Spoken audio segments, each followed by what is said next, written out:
has been sentenced at Liverpool Crown Court to 6 months in custody, suspended for 18 for sending 6 grossly offensive social media posts. And in a major development for Prince Harry's battle for taxpayer-funded security, the Duke of Sussex will have a full security risk assessment. It could pave the way, for a union between Harry and his father, King Charles, and his grandchildren.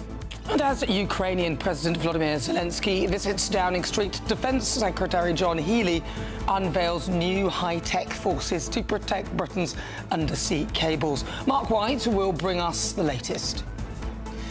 And a former Royal Marine has been banned from working with children because he attended a protest against illegal migrants. We'll be finding out more.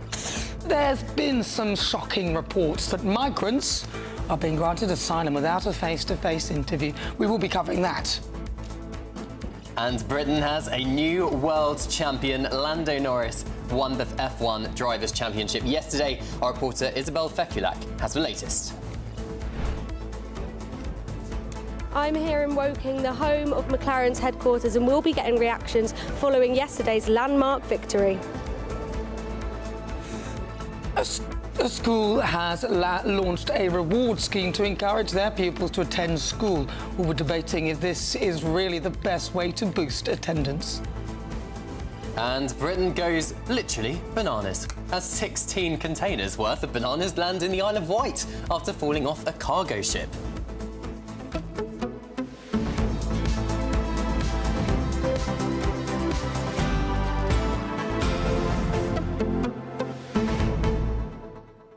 Just noticed my hair is getting bigger and bigger and bigger every time you look at it.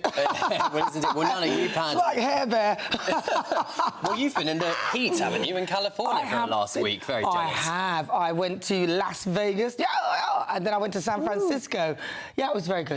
Very interesting. I mean, I had conferences and things. I'm very important, you know. So that's what I was doing. Well, we had lovely rain and we had a little bit of cold, so I think you had slightly better weather than us. I think we did. I think we did indeed. But it's really interesting. I was just reading about these people who are getting potentially offering rewards to kids for going to school. I think it's totally the wrong message, isn't it? Well, this school in question is basically saying that their attendance has skyrocketed since they've offered all of these gadgets and gizmos. They've got Ofsted Outstanding rating as well, and we will be debating it later on in the show, whether that is the best way to get these kids who ordinarily wouldn't go to school, particularly after COVID, into the classroom. I think it's shocking. I think it sends a very bad message. If you do all this, then we'll give you some nice goodies instead of you are meant to be doing this. This is part of a life learning, and actually what it teaches them is that they will need a reward incentive every time they are going to do something which is actually for themselves, which I think is a bit ridiculous. But what was it like for you at school? Send us your thoughts, post your comments. GBNews.com. Was the cane still about? I can remember in my day they'd only just banned it. I just missed it. But we'd love to hear your thoughts. But next, it's the headlines with Sophia Hill.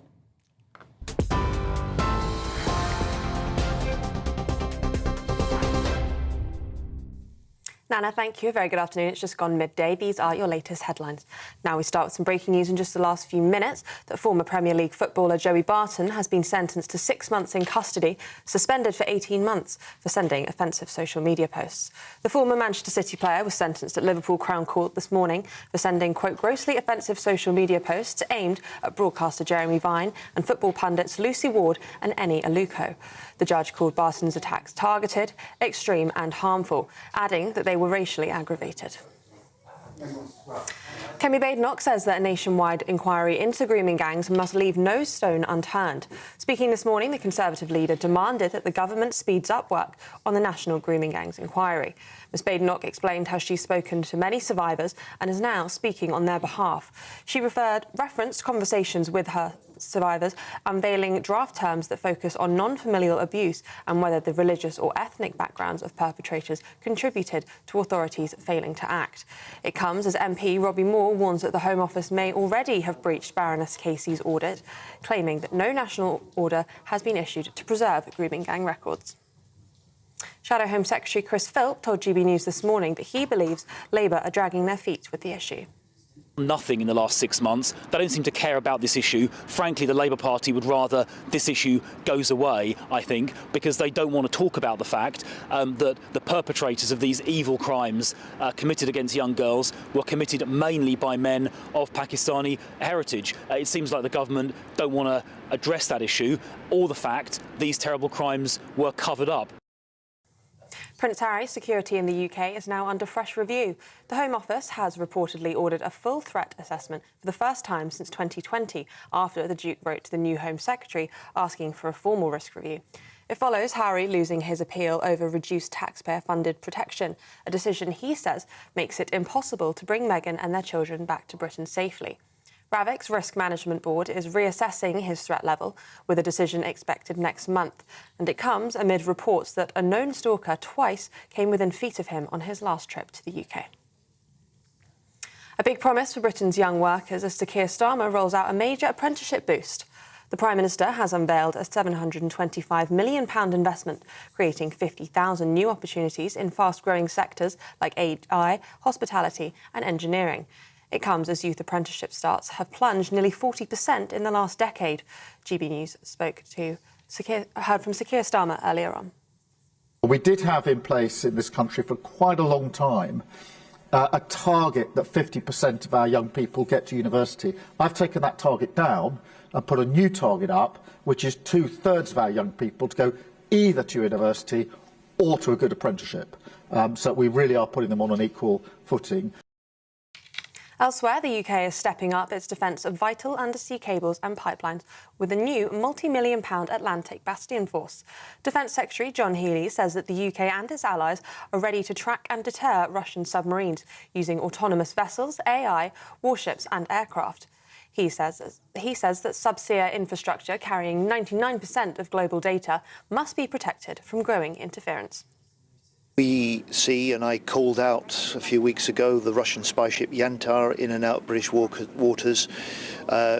We know what they were doing. We tracked it every mile of the way. But it is Russia mapping, surveying, and in times of conflict with the capacity to sabotage critical pipes, networks that our country depends on. Now, homes took longer to sell, with the average property sitting on the market for 38 days, which is 3 days more than in 2024. Zoopla says that January remained the busiest month for house hunters, driven by the traditional Boxing Day bounce. A new forecast predicts that the Midlands and the North West will outperform London on house price growth throughout 2026. And Storm Bram is set to batter parts of the UK from later today and into Tuesday.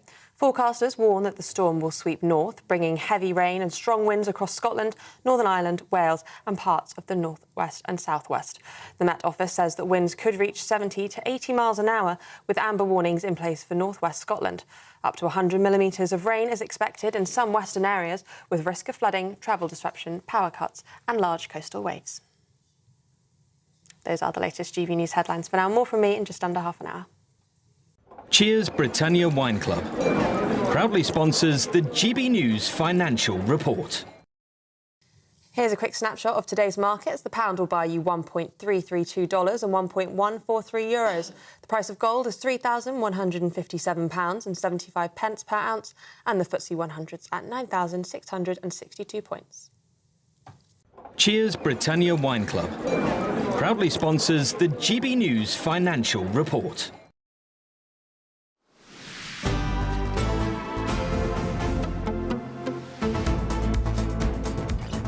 Thank you, Sophia. Good afternoon, Britain. It is fast approaching 10 minutes after midday.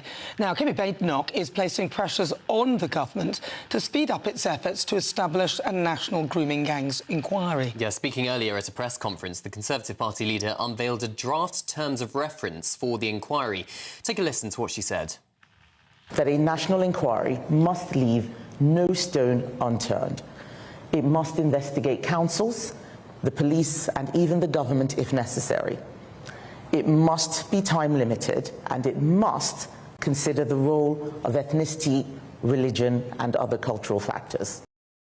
But will we see Labour apply these new terms of reference and push forwards for an inquiry? Well, joining us now in the studio is the former police detective and whistleblower John Wedger. John, good afternoon to you.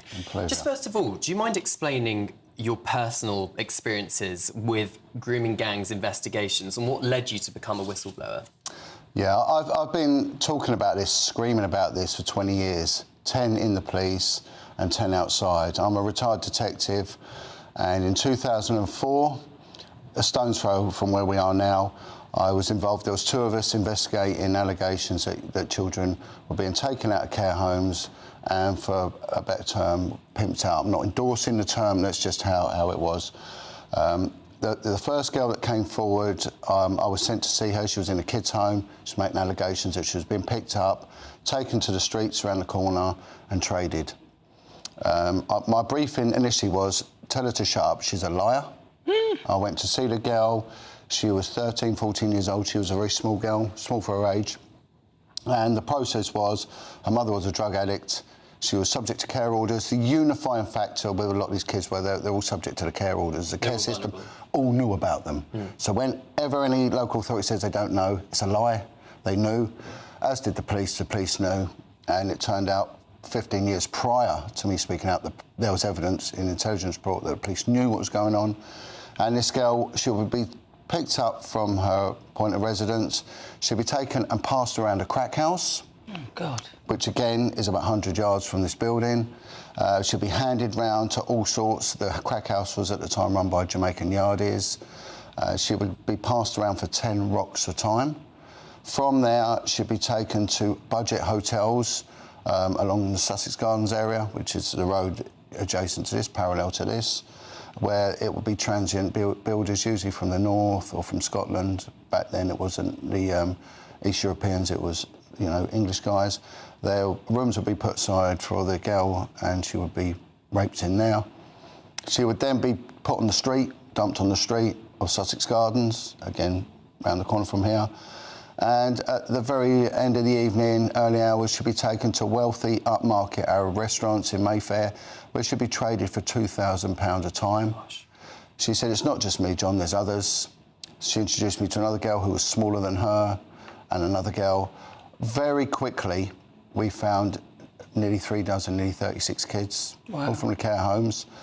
They all said the same thing. They said that there was the involvement of someone in the judiciary, a judge. There was the involvement of a police officer. They also went on to name people within the entertainment industry. I subjected the findings, committed them to an intelligence report, which then went up to the head of the department, a guy who went on to become one of the UK's most senior officers. Bear in mind, this was 20 years ago, and he said, John, what the F in hell have you done? If this ever gets out, we, as the Metropolitan Police, are effed, past, present and future. This will not ever get out. If it does, John, you will lose your home, your job and your children. Wow. Shut the F up. So you were threatened as well? This was threatened, yeah, with the loss of my home, my job and children. So how do you feel when, I mean, we've all seen the clip of Suzanne Hall directly speaking to Sadiq Khan, asking him about grooming gangs. He acted as though he was confused and didn't really know what it was and asked her to be specific. And then he sort of went, and didn't really answer the question. How does that make you feel when you... I was with the Daily Express when that video was shown to me. Susan Hall hitting it as blunt as you can. This is not a topic you can sugarcoat. It's a conversation no one wants. It's a conversation we should all have. When I heard her addressing it, I thought the woman was an angel. The rage that went through me was off the scale. And when I saw Sadiq Khan doing nothing more than engage in a cheap seminar of semantics at the risk of children's lives, really, because children did die from this. They did die from this. A lot of the kids, we need to understand that. I dealt with kids from the age of 9 to 14 years old. Some of them had HIV/AIDS. Oh, God, no, I will just say that Sadiq Khan is not here to defend himself, but Sadiq, you are welcome to come on to GB News. We'd welcome you, and we'd love to hear what your thoughts are, and you can defend yourself right here, right now. John, what do you make of Kemi Badenoch this morning publishing basically a detailed draft of term reference for this public inquiry, which it appears Labour has seemed to have delayed for the last few months, with in consultation with victims or relatives of victims? Labour may have delayed it, but this has been at the forefront forever. We heard Theresa May hiding 144 files. There were files personally given about this topic and those involved to Leon Britton, and it got hidden. They've historically hidden this. Red or blue, they've all done the same. OK, if Kemi does do something, then God bless her, because a society that puts children first is the only society we should have. When a child is injured in this way, you damage their soul, and you go on to destroy them for the next 3 generations. So if we want a good society, we put kids first, and it's easy to do so. 80% of our prison population of male under 25s have come from abusive childhood backgrounds. OK, Tom, right. Listen, we're running out of time, but very briefly, how good is an inquiry the answer? Because they seem to be saying, we'll have an inquiry, we'll have an inquiry. Right, we've done that. Been there, done that. I gave evidence last inquiry. We need one thing alone. We need a National Crime Agency investigation, and we need to have people stand in trial for malfeasance in a public office, present and historic. That's what we need. Every social worker that's covered this up at high level, every senior detective and chief constable that's done this, they need to stand trial for this. All right, listen, thank you very much. Thank you. He's a former police detective and a whistleblower. Now, a spokesperson for the Metropolitan Police refused to comment on the specific claims made by John Wedger, but has said... The Met takes all allegations of concerns about child sexual exploitation and child criminal exploitation incredibly seriously and always investigates following the evidence without fear or favour.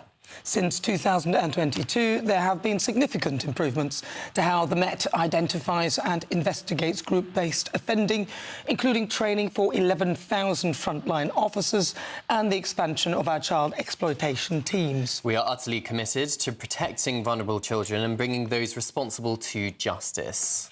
Our data shows that group-based child sexual abuse and exploitation pictures in London is more varied than in other parts of the country. Yeah, and it does not neatly align with patterns of methodology, ethnicity or nationality seen elsewhere and reported on extensively. All right, well, let's move on. 17 minutes after midday, and victory for Prince Harry as he wins a Home Office review of the decision to strip him of a 24-hour armed police protection on visits to the UK. Yeah, onlookers say the dramatic U-turn could pave the way for a reunion between the King and his grandchildren Archie and Lilibet, who live in the United States. Well, joining us now is security expert Professor Anthony Glees. Anthony, welcome to the programme. Now, I was of the impression that actually what he had to do was give a month's notice or 28 days' notice, and then they would work out what level of protection he would get. So it wasn't that he wasn't going to get it, it was just that it was on a as ever sort of ad hoc basis, and it was dependent on circumstance. Now, I can't see what's wrong with that, but am I wrong? What's going on?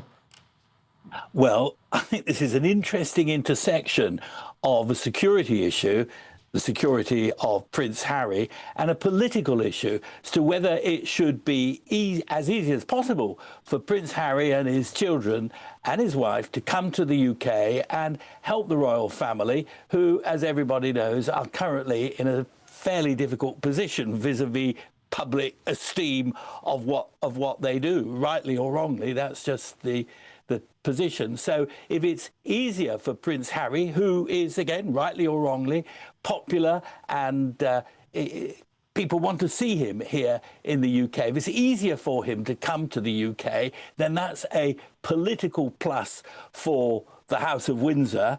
But it also raises the question of whether it was right in 2020 to say, OK, you're not special as far as close protection is concerned. In my opinion, to say that in 2020 was an idiotic thing to say. Prince Harry was always a real security risk because of what he told us in 2013 he'd done when flying Apache helicopters in Afghanistan. He said he killed... Yeah, but it's of his own making, you know what I mean? Like, if I go out and say... you know, like, you shouldn't be... It's flagrant disregard of his own safety and his own family then to expect everyone to come out and protect him after he says things like that. I mean, how ridiculous. Cameron, you know... Well, Anthony, of course, as you quite rightly point out, Prince Harry's security status, his threats level, essentially, was as high as the late Queen's and the Prime Minister's when he stood back as a working member of the royal family. Of course, since then, his popularity among the British public has gone downhill. But for the Ravet Committee, which is the Home Office committee, which obviously deals with how much security members of the royal family or government officials get, what will be going through their mind? What's the threshold, do you think, in terms of reinstating his 24-hour armed police protection, being mindful, of course, that it's British taxpayers who will be footing the bill? Well, where I would disagree with you is whether the British public want to see more of Harry. I don't disagree with you that his difficult security position is entirely his own fault. Exactly. He shot his mouth off in 2013 about what he'd done in 2012, and he's a marked man. And of course, since that time, the Taliban is now in power in Afghanistan, so even more able to pull levers. But I think the security position in the UK right now will certainly make Shabana Mahmood, the Home Secretary, need to be very, very careful. And we're told there are 170 foreign Islamist terrorists in the UK. We can't get rid of them because of the European Convention on Human Rights. I know, and well, then again, that's hundreds about of plots. Professor Andy Gleeson, we do have to leave it there, sadly. I could talk to you about this for ages. You'll come on my show on the weekend and we'll have a good old chat about it. But there you go, security expert Professor Anthony Glaze. He doesn't deserve any protection. He said he did his own thing. He doesn't need it, I don't think. Like him he comes back and forth on like him or nobody even loathe him, knows. he is still the king's son, and as you've all pointed out, he served 2 tours of Afghanistan. He does have a target on his back, but it is up to that Ravet committee whether or not he gets that security reinstated. But a government spokesperson has said that the UK government's protective security system is rigorous and proportionate. It is our long-standing policy not to provide detailed information on those arrangements, as doing so could compromise their integrity and affect individuals' security. Perhaps somebody should tell Harry that. And just a reminder, friends of GB News can vote in today's You Decide poll for free by scanning the QR code now. And this morning, we're asking, should Prince Harry's full security be reinstated? Get in touch and let us know. Although, let's be honest, he does get security. He just has to inform us in advance, and then they determine it there and then as to whether he can have the full Ravet protection. I mean, what's the problem with that? It would be interesting to hear your views, actually, on this, because it is particularly contentious. And Harry doesn't have police outriders when he comes back to the UK like his brother and everyone else does. But, Nana, no longer working member of the royal family. He's not working with the royal family. You should have thought of that. But now it's time for the Great British Giveaway and your chance to win our biggest cash prize ever. Yes, this time it's £85,000.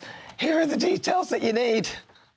This is your chance to become our biggest cash prize winner to date with an incredible £85,000 to be won. That's right, £85,000 in totally tax-free cash could be making its way from our bank account to yours. It would be like having over £7,000 per month extra to play with each month for a whole year. That could be you with your feet up, safe in the knowledge that 2026 is on us. £85,000 is a massive amount of money and it could be yours. For another chance to win £85,000 cash, text cash to 63225. One entry costs £2.50 plus one standard network rate message. Or text bonus to 63225. 5 entries cost £5 plus one standard network rate message. Go to gbnews.com/win. Entries start at £2.50. Call 0903 686 3232. Calls cost £2.50 plus your network access charge. Or post your name and number to GB18 PO Box 8690 Derby DE1 9TT.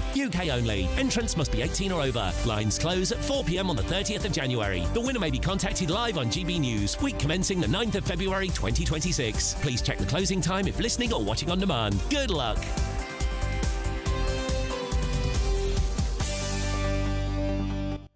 Well, best of luck with that. This is Good Afternoon Britain on GB News. Lots more coming up on today's show, but after the break.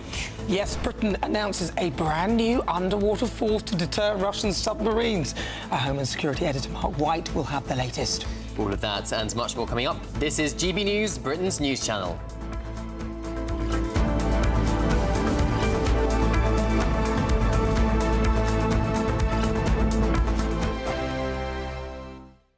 Bold. They are under no illusion. Ray. Are you a human trafficker? Boundless. I've had enough of the nonsense, and I'm not afraid to say it. Don't get this on the BBC. Every weeknight, I tear through the headlines. The smell of gasoline. Should we be worried about it? From Westminster madness to cultural war chaos. What I'm going to do now, they are throwing things out the car as we speak. Get ready, Britain. Here we go. Patrick Christie's tonight, weeknights from 9 p.m. only on GB News, Britain's news channel. GB News Breakfast, every day from 6 a.m. I have the story here today. The brain has 5 eras in it, and the adult mode doesn't start until the early 30s. Yes. What it says is that rather than a sort of steady progression, your brain sort of changes at particular points in your life.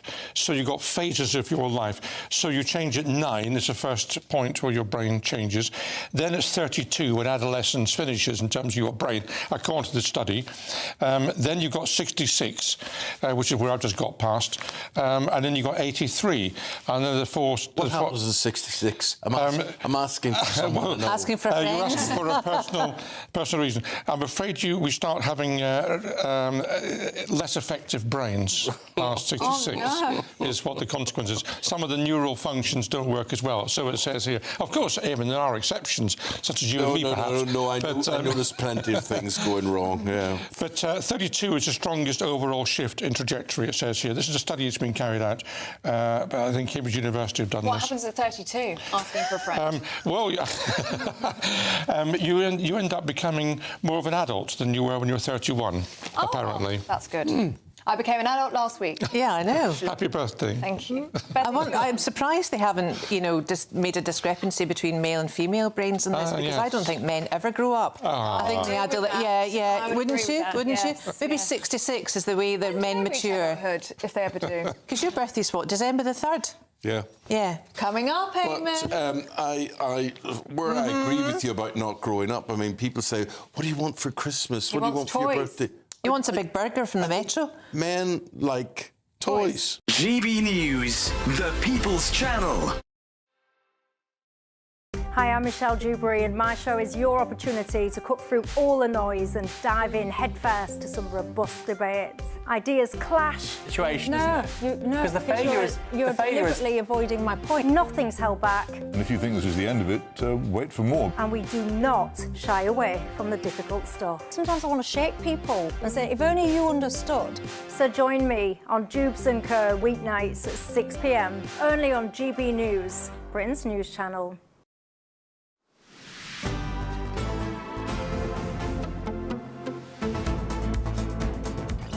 Good afternoon, Britain. Welcome. Now, the UK is stepping up its defence and vital undersea cables and pipelines with a new multi-million-pound Atlantic bastion force. Yes, the Defence Secretary John Healey says the UK and its allies are ready to track and deter Russian submarines using autonomous vehicles, i.e. kind of drones, AI, warships and aircraft. He says that subsea infrastructure carrying 99% of all global data must be protected from growing interference.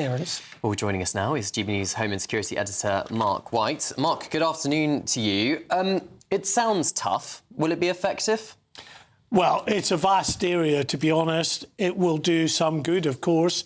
Any increase in the kind of military capability that the UK and its allies have in that region has got to be welcome. We can show you some images of some of the kind of technology they're talking about, and it is the use increasingly of high-tech drones, underwater sea vehicles, effectively, that are not manned, that can go off. They can be bought relatively cheaply when you consider the billions that were required to purchase nuclear submarines. And they can be sent off in larger numbers to listen effectively for Russian submarines. Russian submarine activity has increased pretty significantly by a third in recent years, and it's not just the submarines. You've got surface vessels as well. Just the other week we had this spy ship Yantar, which came into the area near UK waters. You can see it there. And that was, according to the UK military, on a mission to map the undersea cables and pipelines around the UK. Another image of it there alongside the Royal Fleet auxiliary vessel Proteus, which is one of the vessels that the British military will use for these kind of drones and other undersea vehicles. So let me get this straight. Those things that look like bits of Lego, they're going to put along the bottom and listen and watch, but not do anything.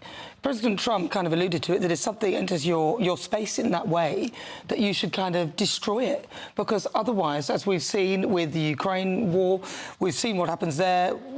We are going in as NATO, but we're not really doing very much about it. And Russia is encroaching further and further. That's all that happens. We don't do anything.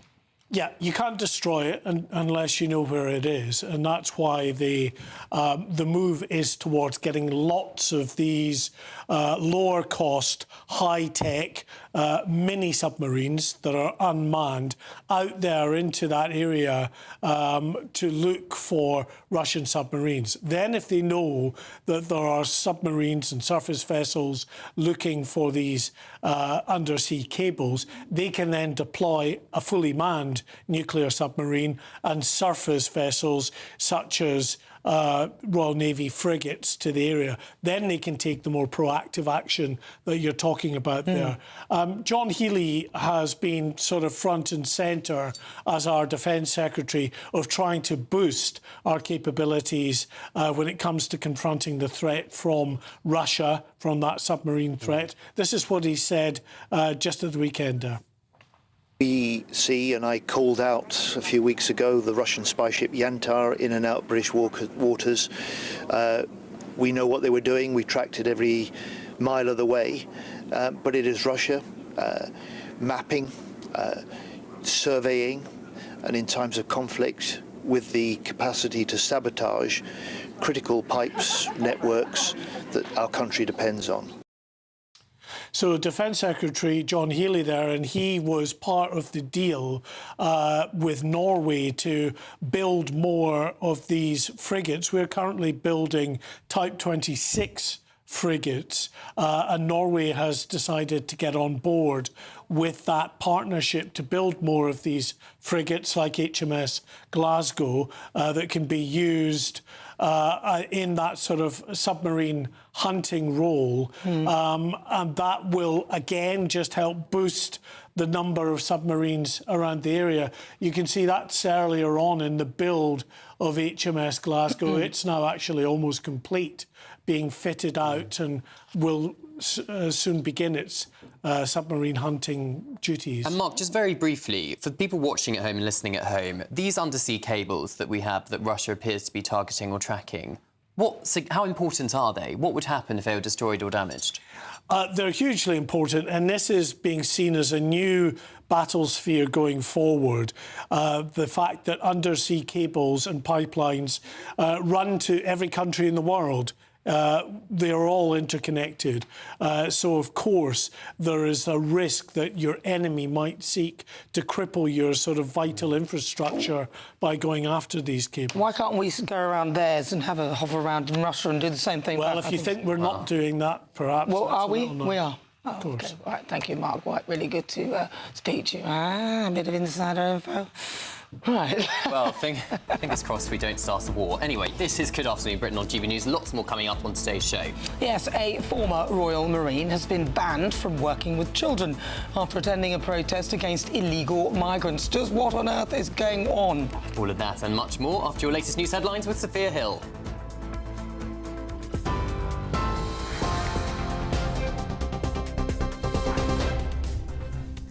Very good afternoon. These are the top stories just after 12:30. Kemi Badenoch says a nationwide inquiry into grooming gangs must leave no stone unturned.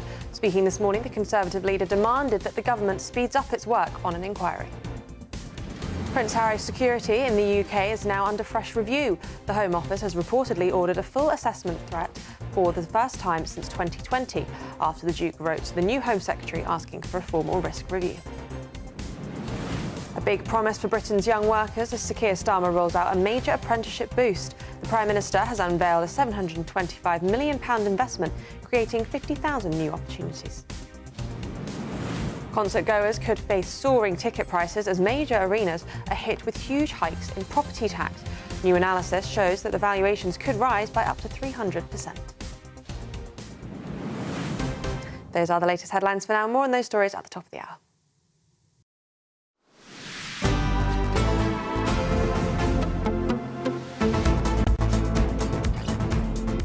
Thank you, Sophia. Lots more coming up on today's show. Yes, why was a former Royal Marine banned from working with children after the protests after he protested against illegal migrants? We'll be discussing that.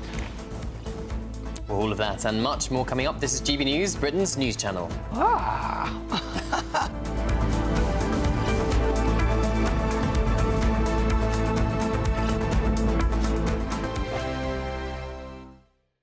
Welcome to your latest weather update from the Met Office here on GB News. This morning, Storm Bram has been named, arriving really tonight and tomorrow, bringing heavy rain and the likelihood of flooding, particularly in western parts of the UK, and also some very strong winds, especially in the far northwest tomorrow. There is that storm system still out in the Atlantic, but heading towards us rapidly. Ahead of it, many places today across southern Scotland, northern England, dry and bright with some sunshine. Quite a lot of cloud further south with some outbreaks of rain, especially across southernmost counties of England. Showers across western Scotland and some for Northern Ireland, where it is pretty breezy, to be fair. The breeze coming up from the southwest, so it's still fairly mild out there. Temperatures 9-10 degrees across the north, 11-12, maybe into the teens further south. But it's in the far south where the rain will start to set in as we go through this evening.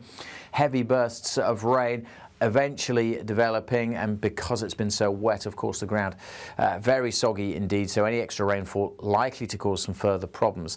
Showers still coming in during the evening into western Scotland and Northern Ireland. The breeze may ease down for a time, but then those winds are only going to strengthen as we look to the southwest and that storm system coming in. Initially just bringing a lot of wet weather, the heavier rain for southwest England, South Wales. Again, we're concerned about flooding in these areas. A lot of spray, a lot of surface water on the roads. That rain then extends across Northern Ireland, all of England really, into southern Scotland by the end of the night, pushing its way through central Scotland also. The winds continuing to strengthen, bringing very mild air. It's not going to be a cold night. Temperatures in the south may stay in the teens, but we're concerned about the rainfall and the winds during tomorrow. Very gusty conditions. Northern Ireland, Scotland, Wales, western counties of England, also very wet, and again, just reiterate, continued risk of flooding. Further east, the rain probably not as heavy and more on and off. Some brighter spells developing. Again, mild, but not feeling all that mild. All the weather warnings are on the Met Office website. Thank you so much for helping us to reach 8 million followers and subscribers across our social media channels. That's 8 million fearless Brits standing up for what really matters. Good afternoon. This is the latest AI travel news from GBNews.com. Ongoing traffic issues affect motorways. M90 southbound at Junction 6 has restrictions due to a broken down vehicle. M4 eastbound is congested from Junction 42 at Earlswood to Junction 38 at Margam. In Gateshead, A1 northbound between the A167 at Washington Birtley and the junction with A184 causes delays. M6 northbound between Junction 8 and 9 has one lane closed due to a collision. And on the trains, Thameslink faces major disruption between London St Pancras International and London Blackfriars. For more travel news, go to gbnews.com.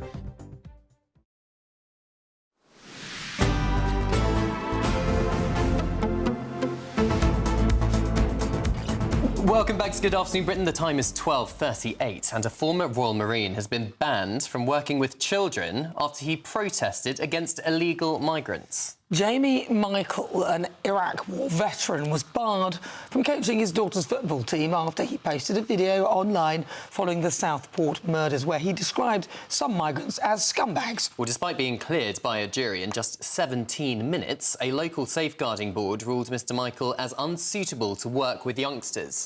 Yeah, well, joining us now, political commentator Aisha Ali Khan. Aisha, is this a little bit of overreach, really? He's a very good person. He has, he's a veteran. He's proved his worth. He made some comments, but he apologised, retracted, and also it was open to interpretation as to what you read into them. So why are they getting involved in this? I mean, I don't get it. What do you think? What are your thoughts? I think, given that obviously there's all these kind of things happening across, not just in the UK but across Europe as well. You know, people are mobilising, people are getting together. We've had the protests outside hotels housing migrants. People are concerned, and obviously this gentleman, he expressed his views. He admitted he made a mistake, and like you just said, he retracted them. Obviously, he was arrested. He spent 3 nights in the prison cell, and then he was subsequently barred from working, coaching his daughter's football team. And I think we are constantly having conversations about to what extent can we bring our political opinions and political views into, say, for example, a classroom or any kind of area where young people, there's interactions, and also young people that could be deemed vulnerable and easily influenced and so on. So I think at this moment in time... But he's right, isn't he? Some migrants are scumbags. I mean, you know, some people are scumbags, some aren't, but it's like some are very good, some are very bad. Some are in the middle, some are here and there. If he says some are scumbags, I don't see why that should interrupt his workflow. I don't think it's just because he made a comment about them being scumbags. Of course, anybody that harms anybody else, especially young children, absolutely, they're worse than scumbags, in my opinion. They're animals and they basically need arresting and hopefully at the end of their sentence, deporting. I feel in this case, it's a very unusual case because he has in the past worked with young people, and the safeguarding, the board that authorises and gives permission for people like him to work with children in a non-school setting. It's not the same as a DBS, and it's not the same as, say, going before a school, a board where teachers and so on, we all have to go through this process. So this is a very different setting compared to people, say, working in a primary school or a secondary school or even in college.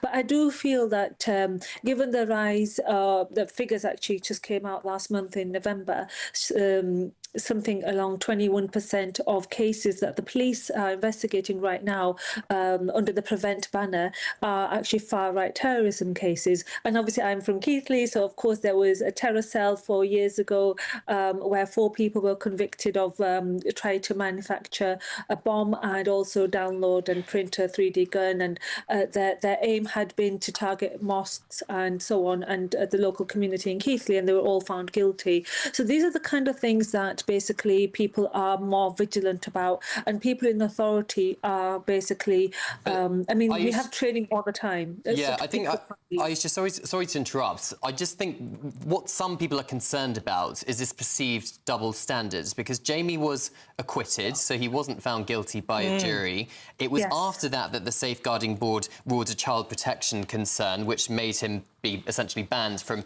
coaching youngsters football. And there's this concern, isn't there, that, for example, from a left's perspective, Black Lives Matter, taking the knee in football, that's allowed. Or what about drag queen story hour?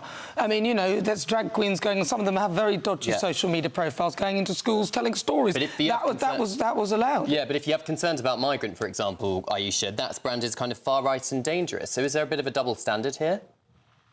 Well, if we just kind of take a step back and look at what the far-right ideology involves, it basically means, they centre one social group and kind of put everybody else down. So the idea that, you know, white British-born people, English people are better than, say, people like myself.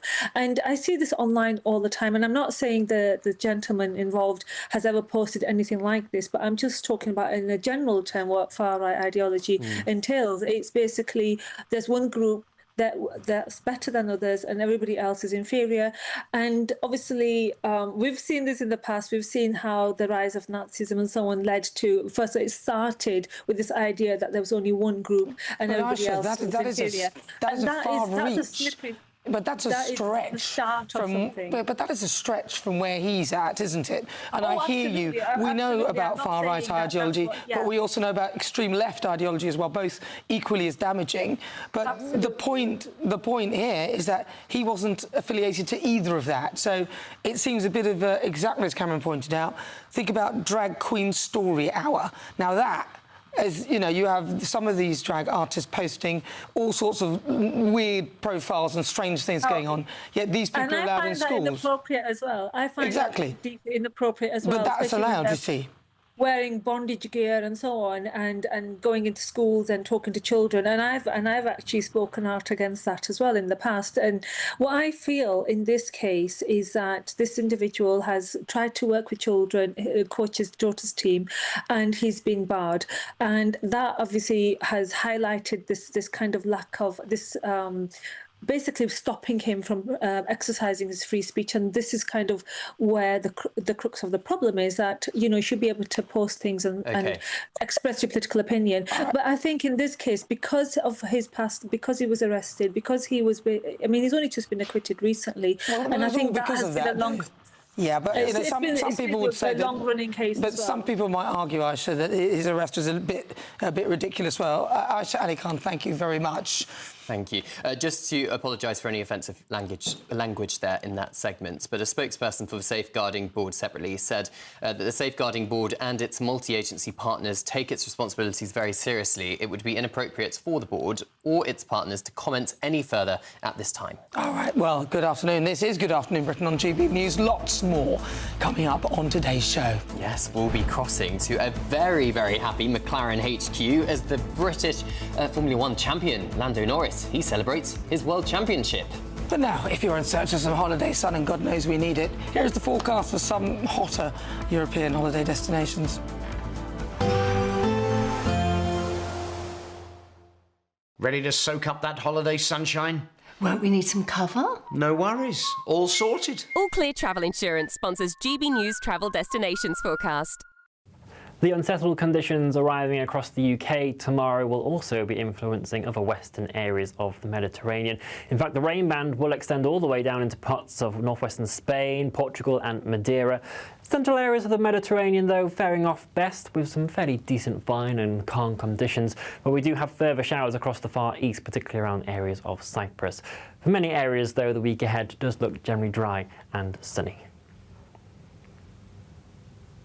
All Clear Travel Insurance sponsors GB News Travel Destinations Forecast.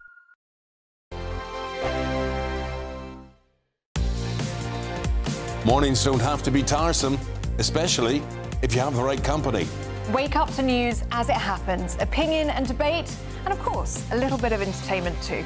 Because when the kettle's on, we're on.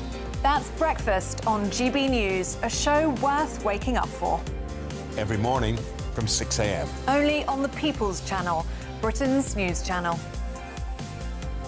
We'll spread the news, you spread the word. Britain was once the envy of the world. But look around. A nation that no longer knows what it is or where it's going. A country that's broken.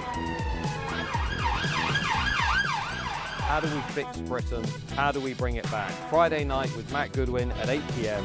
only on GB News. Decisions made in Washington aren't just shaping America, they're shaping Britain too. From migration to global security, from crime to health. Whatever happens in the White House today will be felt in your town or city tomorrow. That's why The Late Show is live from Washington, D.C. Cutting through the politics to show you what it all means for Britain. The Late Show live every night at midnight. Only on GB News, Britain's news channel. No matter the state it's in, this is our nation. Join me, Jacob Rees-Mogg, for a genuine, honest discussion on where we have been, where we are going, and where we are with the people who set the direction. Tune in to State of the Nation every Monday to Thursday, 8 to 9 o'clock. Only on GB News. Bold. They are under no illusion. Ray, are you a human trafficker? Boundless. I've had enough of the nonsense, and I'm not afraid to say it. Don't get us on the BBC. Every weeknight, I tear through the headlines. The smell of gasoline. Should we be worried about it? From Westminster madness to cultural war chaos. What we're going to do now is they are throwing things out the car as we speak. Get ready, Britain. Here we go. Patrick Christie tonight, weeknights from 9 p.m. only on GB News, Britain's news channel. At GB News, we love to hear from you, our loyal community. So drop us a line at gbnews.com/yoursay. There you can talk to each other and also to the presenters live on air. gbnews.com/yoursay, because GB News is your channel, Britain's news channel. Hi, I'm Michelle Dewberry, and my show is your opportunity to cut through all the noise and dive in headfirst to some robust debates. Ideas clash. Situation, isn't it? Because the failure is you're deliberately avoiding my point. Nothing's held back, And if you think this is the end of it, wait for more. and we do not shy away from the difficult stuff. Sometimes I want to shake people and say, if only you understood. So join me on Jubes and Co weeknights at 6 p.m. only on GB News, Britain's news channel.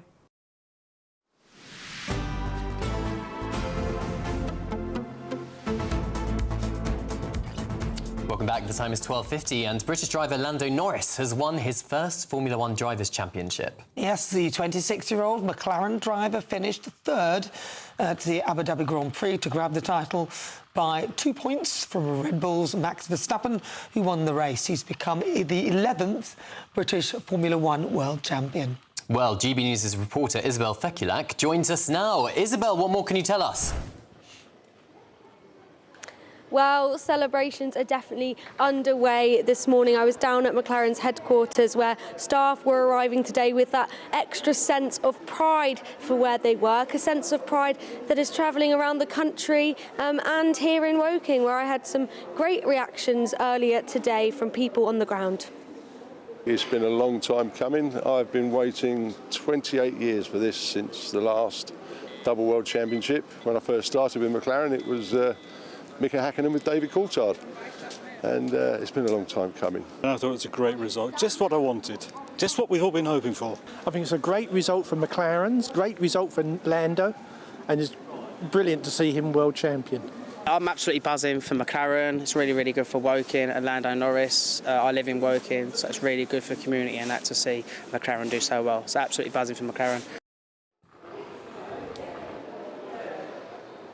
Well, a very proud community here as Lando Norris has become the 11th British world champion. And for McLaren, it's a win that they have been waiting a while for, their first title double since 1998. And for Lando, he's been working his whole life, 17 years. He's a Bristol-born Brit, and he's become now a world champion. That was after the Abu Dhabi Grand Prix yesterday, where he came third. He only had to have a place on the podium to secure the win, and just 2 points behind Max Verstappen. So a very close title and a very close season, up and down all throughout. It was his McLaren teammate Oscar Piastri who was holding this second place yesterday, helping him secure that win. But as you heard there, a huge sense of pride on the ground here, and great to have a British world champion. It's the first driver that has won for McLaren since Lewis Hamilton in 2008. So a huge day for British motorsport history. I'm going to have to leave it there. Thank you very much, because right now Emmanuel Macron has just arrived. He's France's. Here we are. These are live pictures from Downing Street of the Prime Minister greeting for the French President Emmanuel Macron. He is one of 4 European leaders, including Friedrich Merz of Germany and Ukrainian President Volodymyr Zelensky, meeting for what's been described as private crisis talks in Downing Street on ending the Russia-Ukraine war. And the focus, we're told, is any peace deal must be just, lasting and backed by hard-edged security guarantees to prevent Putin from restarting or essentially re-invading Ukraine when this thing comes to an end. But of course, it's not Europe that's across the table from President Putin. Not really. It's the President of the United States and America. And ideally, it would be Putin and Zelensky meeting and trying to discuss all of this. But of course, if the US President does step in, all decisions must obviously come through Zelensky as well. But it will be very interesting to see. It's kind of the coalition of the willing, just a few members. We've brought you the live pictures, and we will continue to follow that. The European leaders are weighing out all the fresh proposals to end the war. It'll be interesting. It certainly will. And at the same time, President Trump has criticised Zelensky for not reading the draft agreements. But we'll have much more of that very shortly. But of course, first, it is your weather with Alex Deakin.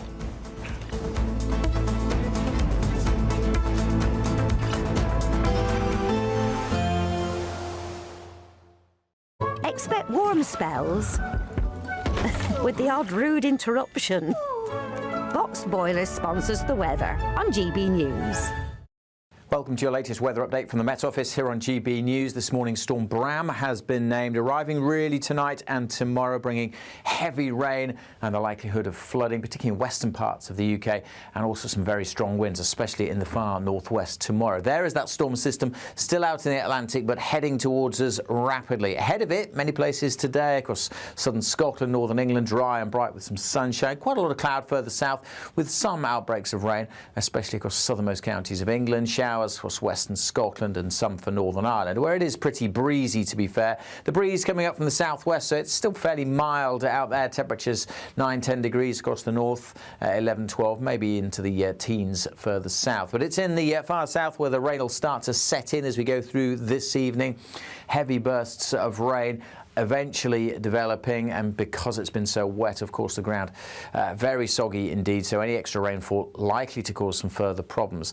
Showers still coming in during the evening into western Scotland and Northern Ireland. The breeze may ease down for a time, but then those winds are only going to strengthen as we look to the southwest and that storm system coming in. Initially just bringing a lot of wet weather, the heavier rain for southwest England, South Wales. Again, we're concerned about flooding in these areas. A lot of spray, a lot of surface water on the roads. That rain then extends across Northern Ireland, all of England really, into southern Scotland, so by the end of the night pushing its way through central Scotland also. The winds continuing to strengthen, bringing very mild air. It's not going to be a cold night. Temperatures in the south may stay in the teens, but we're concerned about the rainfall and the winds during tomorrow. Very gusty conditions. Northern Ireland, Scotland, Wales, western counties of England also very wet, and again, just reiterate, continued risk of flooding. Further east, the rain probably not as heavy and more on and off. Some brighter spells developing. Again, mild, but not feeling all that mild. All the weather warnings are on the Met Office website. Expect warm spells with the odd rude interruption. Boxed Boilers sponsors the weather on GB News. This is your chance to become our biggest cash prize winner to date. £85,000 in totally tax-free cash could be making its way from our bank account to yours. It would be like having over £7,000 per month extra to play with each month for a whole year. That could be you, safe in the knowledge that 2026 is on us. For another chance to win £85,000 cash, text cash to 63225. One entry costs £2.50 plus one standard network rate message, or text bonus to 63225. 5 entries cost £5 plus one standard network rate message. Go to gbnews.com/win. Entries start at £2.50. Call 0903 686 3232. Calls cost £2.50 plus your network access charge. Or post your name and number to GB18 PO Box 8690 Derby DE1 9TT. UK only. Entrance must be 18 or over. Lines close at 4 p.m. on the 30th of January. Please check the closing time if listening or watching on demand. This is GB News, Britain's news channel. People are getting married less because, society has changed. People are simply becoming more secular. And because they're becoming more secular, they don't view that marriage is a divine religious institution, and that more and more people have turned away from God, and because they've turned away from God, they don't view, the institution that has been the bedrock of society. So society has changed. People have moved away from religion or organized religion, and they just don't view it as a bedrock of religious religious growth. People don't think getting right with the Lord Jesus or having a pastor in their life as part of their marriage. Also, younger people today care more about their careers. They care more about financial stability. They care more about, having their own lives and their freedom than traditional marriage than it used to be. So it's just a big change of society today. And Charlie Downs, does that matter? Are there negatives to being focused on career and choosing to shack up as opposed to get married in church?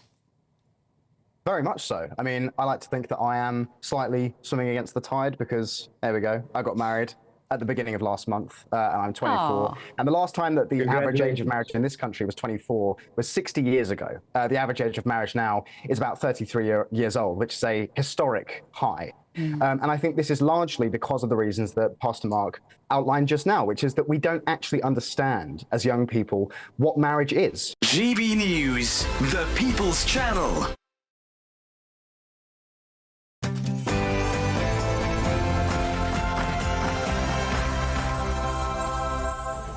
Good afternoon, Britain. Now, of course, lots of things have been happening, and we have live pictures now of as Keir Starmer welcomes Ukrainian President Volodymyr Zelensky for high-stakes peace talks. We are awaiting his arrival.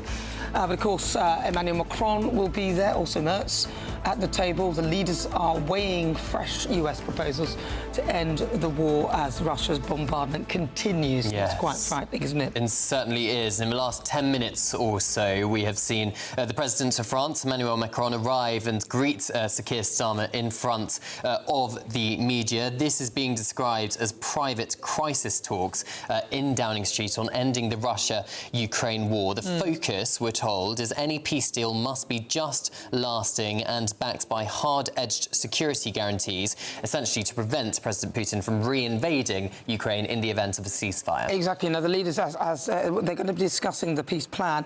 Now, this drafted during talks between the Ukrainian and the US officials in Florida last week. On Sunday night, Donald Trump actually claimed that Zelensky's negotiators love the latest plan. So that is interesting. And Donald Trump made the comments.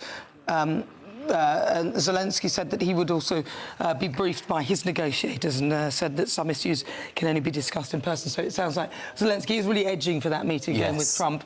But this will be an interesting moment with the supposed coalition of the willing members. Well, exactly, the coalition of the willing. But of course, Nana, Donald Trump also said last night that he was a little disappointed, I quote, with President Zelensky for not reading the latest US-authored peace proposal. But of course, I think we always have to remember that the peace proposal was drafted with representatives from the United States and Russia at the table, but not Ukraine, which is the country that was invaded in the first place. Well, so this is why we've got the coalition of willing going on in Downing Street, and Larry the Cat, of course, by Downing Street. I mean, that was the thing, but it didn't seem like... Bear in mind, Europe have been at this for a very long time, and also the US under Joe Biden, which wasn't really... and it's just kept this whole thing going on. But obviously, as all of this is landing and happening... You've also got another attack. So the Russians have attacked on the southeastern Ukrainian city of Zaporizhzhia. At least 7 people have been injured and at least 5 apartment blocks were damaged in the attack. Now, this is what's going on as we speak. And there's Larry the Cat. It is Larry the Cat, but we are expecting President Zelensky to arrive any moment now. And Sir Keir Starmer has actually paid tributes to President Trump for advancing the talks further than any other previous leader really has done in the last 4 years. He, of course, insists, the Prime Minister does, that Russia remains the aggressor here and any ceasefire must reflect Ukraine's heavy losses and includes, you know, kind of robust deterrence to deter against future Russian aggression, and Ukraine can't be left toothless, i.e. it has to be given the defence in order to defend itself if Russia ever comes back for more. Of course, it first invaded or annexed Crimea in 2014, then went back again in 2022 with a full-scale invasion. What's to stop President Putin doing again? And I must say, Nana, he looked incredibly relaxed. His body language was very relaxed inside the Kremlin, speaking to those US negotiators last week. Well, you see, I don't think there's anything stopping him, and the fact that he, I think the NATO have been slightly toothless. We haven't responded. We've allowed Putin to draw the red lines. I think when Donald Trump actually became president and started his intervention, all of this was too late, and even Putin had confessed that this would never have happened had President Trump been in charge. So that kind of verified that. But on top of today's visit in London, Volodymyr Zelensky is also expected to travel to Rome in the coming few days. And all of this is part of the ongoing talks about the future of the war. That is actually according to a press release by the Italian government. And it also says that after the Ukrainian president spoke with the Italian Prime Minister Giorgia Meloni on the phone on Sunday, and during that call, the statement says that Meloni said that generators supplied by Italian companies will be sent to Ukraine in the coming weeks. So there's still continual European involvement in terms of supplying weapons and munitions. But that can't go on forever, really. And meanwhile, the Foreign Secretary, Yvette Cooper, she is in Washington today meeting the US Secretary of State Marco Rubio, who, of course, has met President Putin in the last week to negotiate with him on ending this war. But Yvette Cooper, of course, being in Washington to coordinate on Ukraine, global security and other matters as well. But, of course, this is all happening on the day that there's a rapidly building undersea defence capabilities that the Defence Secretary John Healey has announced today. Well, we spoke to Mark Wight about that. Well, listen, if you've just tuned in and you're watching it in the TV, you'll be seeing at the Downing Street door, we are actually waiting for the arrival of President Volodymyr Zelensky. But right now, let's speak to Olivia Archley, our political correspondent, who is there and will tell us more about what we can come to expect from all of this. Olivia. So Downing Street is being very quiet about the plans for today. We know that there'll be an E3 meeting between Keir Starmer, Emmanuel Macron and President Merz, and then Volodymyr Zelensky will join them to talk too. Now, we're getting very little about what these talks will actually contain. It's thought to be just a show of solidarity, essentially, for Ukraine. It doesn't sound as though anything concrete will come out of this. We asked in the Prime Minister's lobby this morning whether Donald Trump will be dialed into the meeting, whether he'd be got on the phone, and the answer was no, he won't. So this is a purely European meeting here. We're expecting to see, the Prime Minister's spokesman said, some warm words exchanged between the three European leaders and Zelensky as well. So we'll have our eyes out for any kind of interesting body language displays between Keir Starmer, Volodymyr Zelensky, Emmanuel Macron and President Merz too. Whether there will be anything concrete out of this meeting remains to be seen. Last time we had this coalition of the willing. This is a smaller group of them rather than the full coalition of the willing. It was sort of overshadowed by Trump's private conversations between himself and Putin as well as Zelensky. So it sometimes feels a little bit as though Europe has been almost sidelined in this. But this is the Prime Minister, our Prime Minister's attempt to show that no, Europe is still very, very relevant here. And of course, we will expect, along with the warm words, promises of further funding. It was interesting, I thought, that today the Prime Minister's spokesman pointed out not something we hear that often. Normally we just hear lots and lots of support for Ukraine. Today we heard that the war is having an effect on British consumers. The cost of energy has obviously gone up. We are expecting it to go up again in the next few months. And it seemed as though the Prime Minister's spokesman was sort of paving the way for Britain to be involved in the end of this war, however that is to come about. And Olivia, of course, the Prime Minister may think that Europe is still relevant, and the European leaders clearly also think that too. But the fact of the matter is that Russia is negotiating with the United States of America on ending this war. Europe's not at the table. So what do you think the leaders, including Prime Minister Keir Starmer, are hoping to achieve by having this very public meeting in Downing Street today? Well, it's a very good question. At the end of last week, it sounded as though the E3, as they call themselves, the French leader, the German leader and our leader, were hoping that they were going to get Donald Trump on the phone. But it sounds, reading between the lines, as though Donald Trump has snubbed this meeting altogether, which, as you say, Cameron, means that it feels a little bit irrelevant. We hear all about this coalition of the willing, but all too often it sounds as though... there we are seeing President Zelensky walking into Downing Street for that meeting. A very warm hug between the Prime Minister and the President of Ukraine. Yes, and lots of journalists shouting questions, which it appears they're not answering. But I think it is very interesting, isn't it, that there clearly is a warm friendship between the Prime Minister, Keir Starmer, and President Zelensky of Ukraine. But yet again, it comes back to this fundamental point, Nana, doesn't it, that what is actually going to be achieved by these so-called private crisis talks? They may call it a coalition of the willing. They may say they want hard-edged security guarantees, but it's the United States, really, that they need to convince in order to then put that on the table to President Putin. Right, so the two of them have got into number 10. We will obviously follow all of that and bring you all the updates that we can. Olivia, whilst you're still there, I just want to ask about this. Donald Trump last night said that Zelensky's people love the deal and the US is pushing, and implied that the Ukrainian president was the obstacle to peace. Do we have any confirmation that anyone loves the deal that the US is pushing? We don't seem to have confirmation yet that anyone loves the deal. It's been held up before. I mean, let's see if anything comes out of this meeting today, if we get a closer idea of what Zelensky is feeling about this. Let's see as well what attitude these European leaders are going to take. I mean, I don't know when we're going to get the Prime Minister's spokesman warned in that lobby briefing this morning that we are not expecting a big statement. We're expecting to hear some pooled lines from this meeting, but we're not expecting a big statement. So I think it's going to be a question of digging around, delving a bit deeper, of trying to read between the lines of what the European leaders' take on this deal is and how they're going to try and play Zelensky, if you like. OK, Olivia Utley, thank you very much for joining us. And looked like the cameraman in Downing Street had a bit of fun by tracking Larry the cat as well to keep us all entertained. Thank you, Olivia. Now, a lot of you have been getting in touch with your thoughts on Prince Harry. Yes. And because we were going to talk to you about some of this, because Prince Harry, of course, has been saying now that he's appealed against the decision not to give him the protection.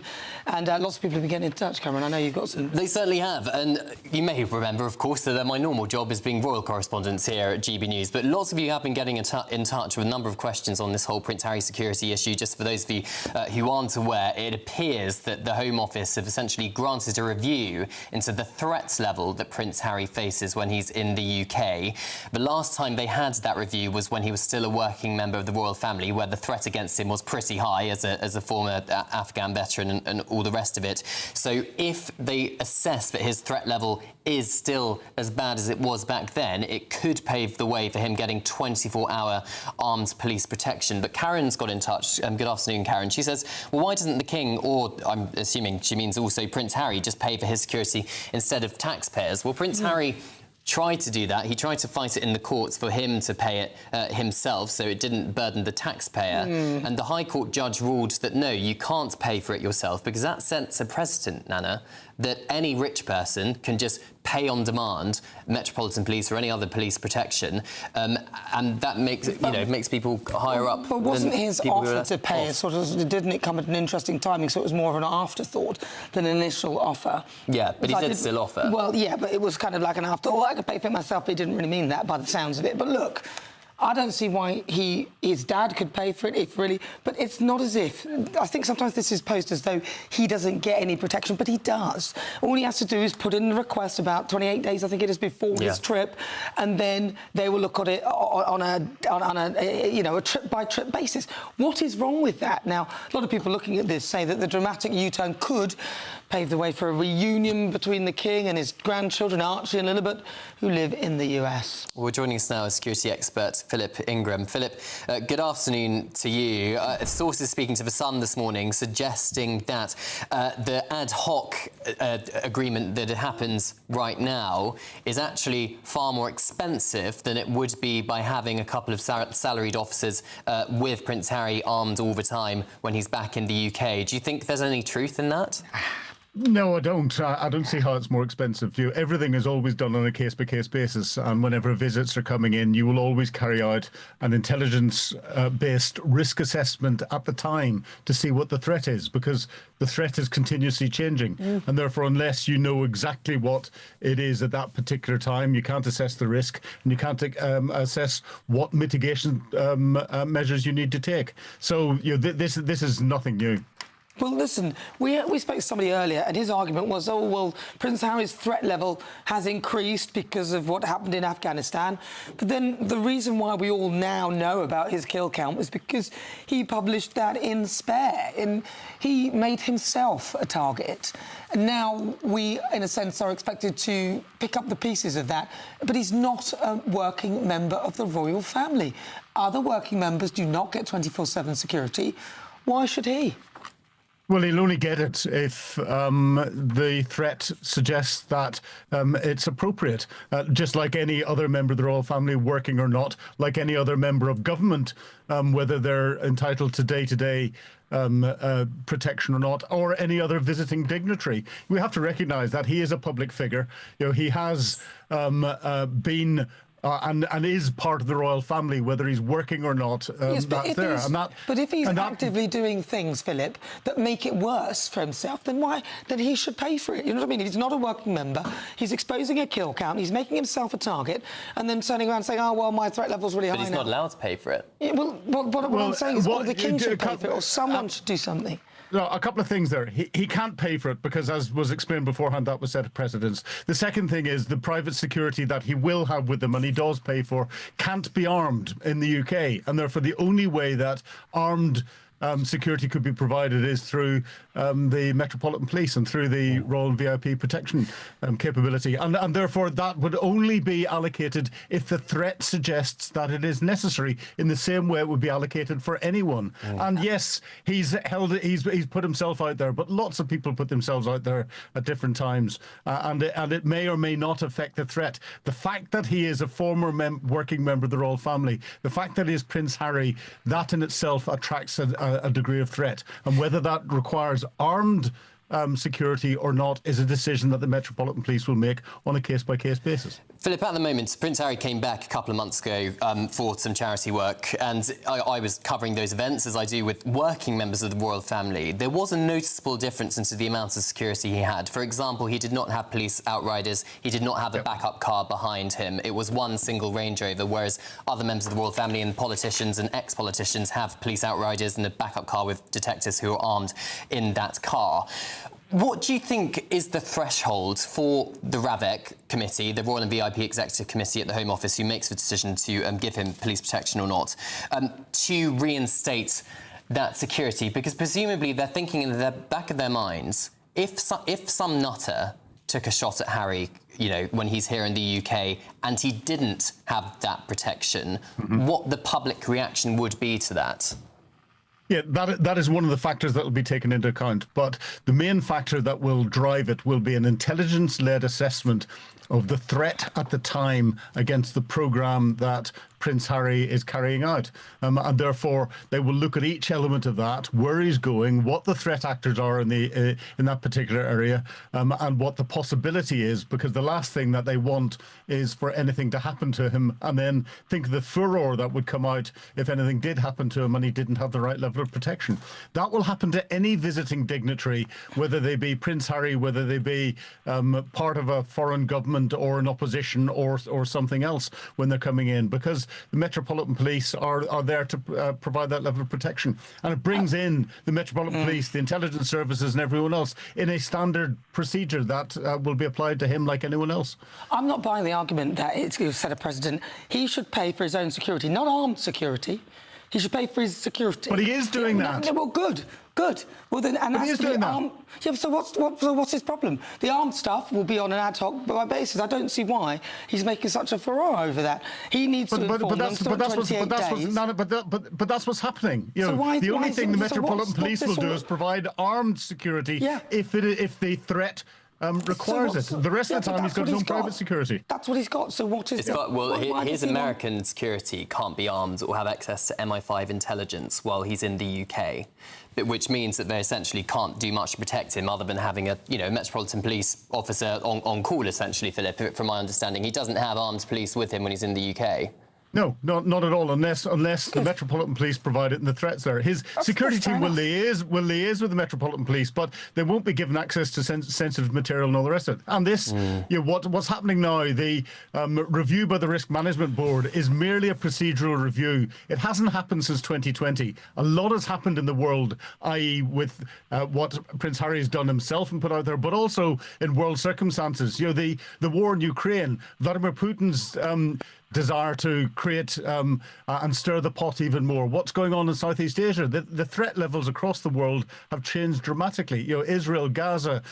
Prince Harry is a high-profile target that terror organisations would love to get their hands on in some way or other, because it would further their publicity, and all they're after is publicity. And this is something where the threat has to be looked at on a case-by-case, a visit-by-visit basis, and if it assesses that he needs armed security. That can only come from the Metropolitan Police. All right, Philip Ingram, thank you very much. He's a security expert. That's exactly what I said there. He gets a case-by-case basis, which is exactly what he's got, and he pays for his own personal protection, which is fine.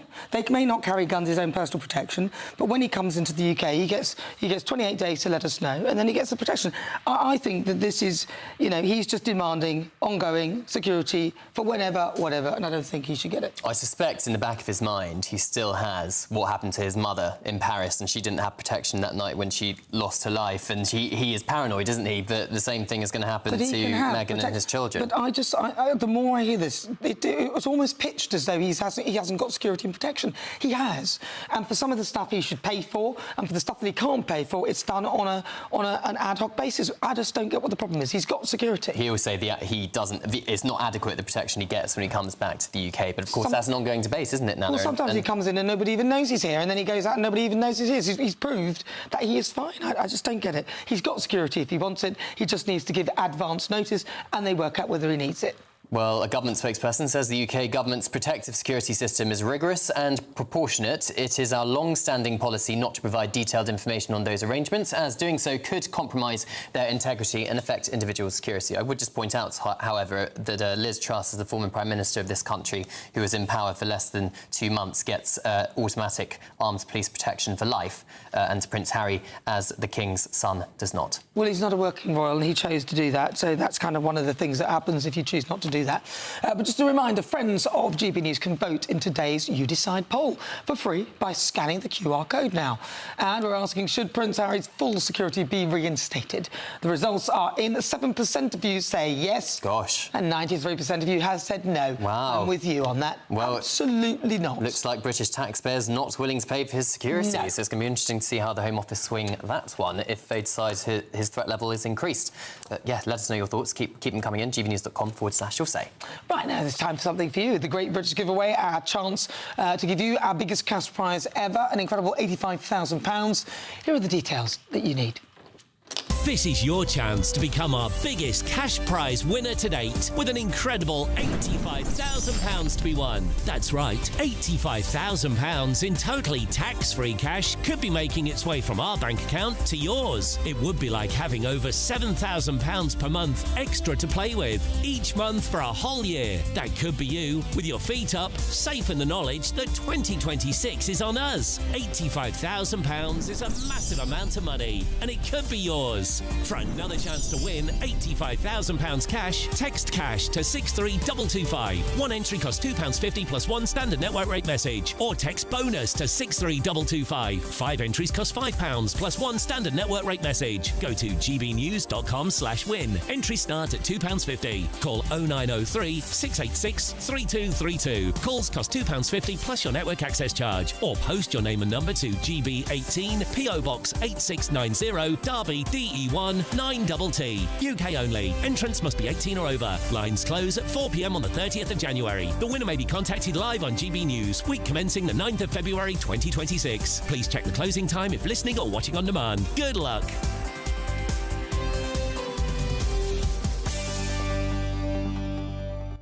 Best of luck with that. This is Good Afternoon Britain on GB News. Lots more coming up on today's show after the break. Yes, we'll be joined by our home security editor, Mark Wight, who'll be explaining how the UK is trying to protect its undersea cables.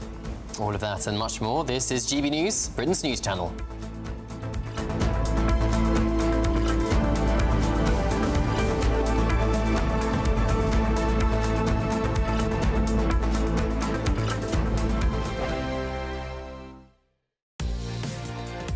Mornings don't have to be tiresome, especially if you have the right company.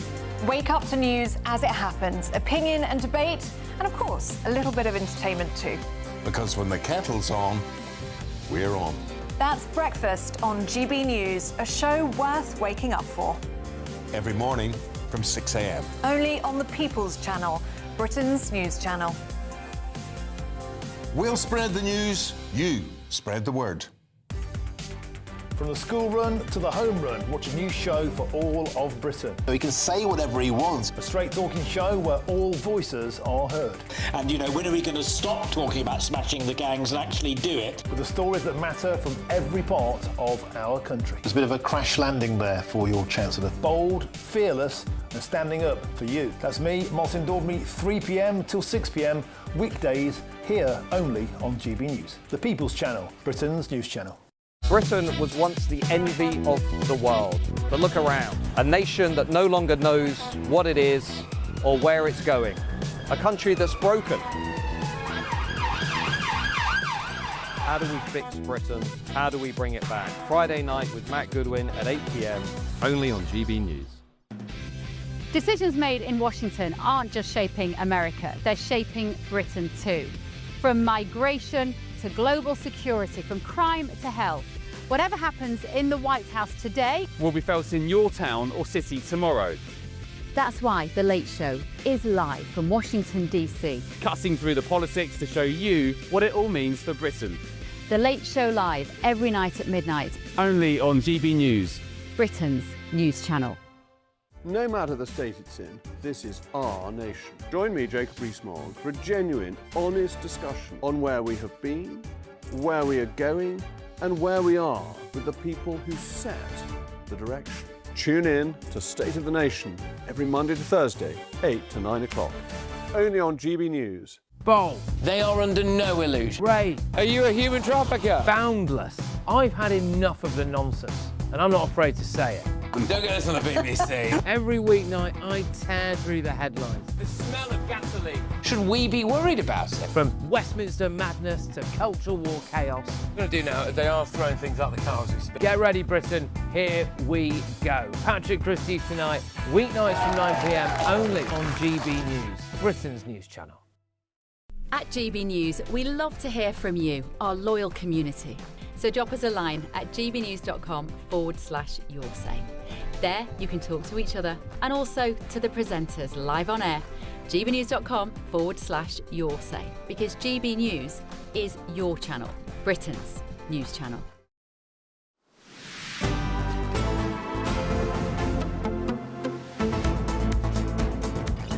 Good afternoon, Britain. It is 26 minutes after midday. Oh, no, after 1 o'clock, crikey. After 1 o'clock. This hour again. Time flies when you're having fun, Nana. Yes, the UK is stepping up its defence of vital undersea cables and pipelines with a new multi-million-pound Atlantic Bastion force. Yes, the Defence Secretary John Healey says the UK and its allies are ready to track and deter Russian submarines using autonomous vessels and drones and things, AI, warships and aircraft. He says subsea infrastructure carrying 99% of global data must be protected from growing interference, i.e. undersea cables.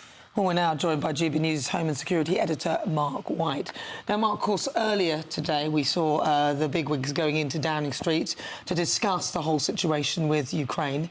And I'm just wondering, with regard to this, how does this kind of affect everything? Because obviously we are now trying to protect ourselves from Russian interference here in the UK.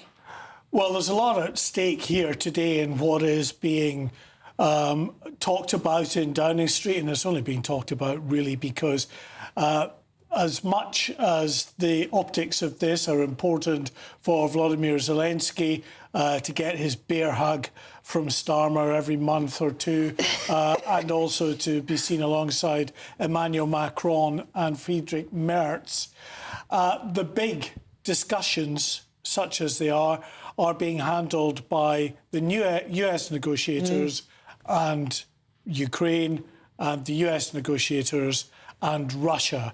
And at the end of the day, of course, Europe and its leaders can show their support for Volodymyr Zelensky, but he'll either agree or he won't agree to whatever is being thrashed out by Donald Trump. And at the moment, it's certainly been seen, the 28-point plan that was published there has been seen as more advantageous towards Russia than Ukraine. But every time there's sort of any kind of alterations to that particular draft, then they run into the barrier of Russia not really wanting to accept that at that point. And meanwhile, Putin must be laughing in the Kremlin. He looks at these images inside Downing Street, and we saw President Putin alongside US negotiators last week inside the Kremlin, and his body language, hopefully we can get some images later on in the programme for you, but his body language was so relaxed, he looked so in control, and as you alluded to, Mark, he appears to be getting most of the stuff he wants at the moment. And it's important to point out, of course, isn't it, that President Zelensky not at the negotiating table at the moment. So realistically today in Downing Street, what can they expect, those four leaders, European leaders, expect to achieve when it comes to ending this war? I think nothing more than just, publicly showing their solidarity with Vladimir Zelensky. As far as Vladimir Putin is concerned, a key ambition of his, of course, is to drive a wedge between the US and other European NATO allies. And to that end, yeah, I think he will feel that it's a job in progress, but a job that certainly is favouring him at the moment, the way in which Donald Trump has drawn out his national security strategy, which has just come out over the weekend there and does not talk about Russia in the sense of being a significant threat against the US, does put a lot of the blame on the Europeans for not stepping up to the mark and providing their own security with regard to funding their own militaries to a reasonable amount. So that is, of course, all adding to the tension between the European allies in NATO and the US itself. And against that, what we have as a kind of, a subplot are these European leaders trying to increase their security. And here in the UK, we are trying to do more to stave off the Russian threat from submarines and other vessels that could cause harm to our undersea cables. And that's why we saw again just today with this announcement of more in the way of money to provide these drones and other technology to be used in the Atlantic and up there in the Baltic as well. Well, because, of course, the other day we had that ship Yantar, which was giving out laser lights and stuff like that to sort of distract our pilots and all of that going on. Do you think, then, that ultimately Putin is just really just trying to intimidate us in a way to maybe act in some way that may spark a war? Because ultimately they shouldn't be in our waters. And if we do find them, President Trump said he would just destroy the ship. But what would we do anyway?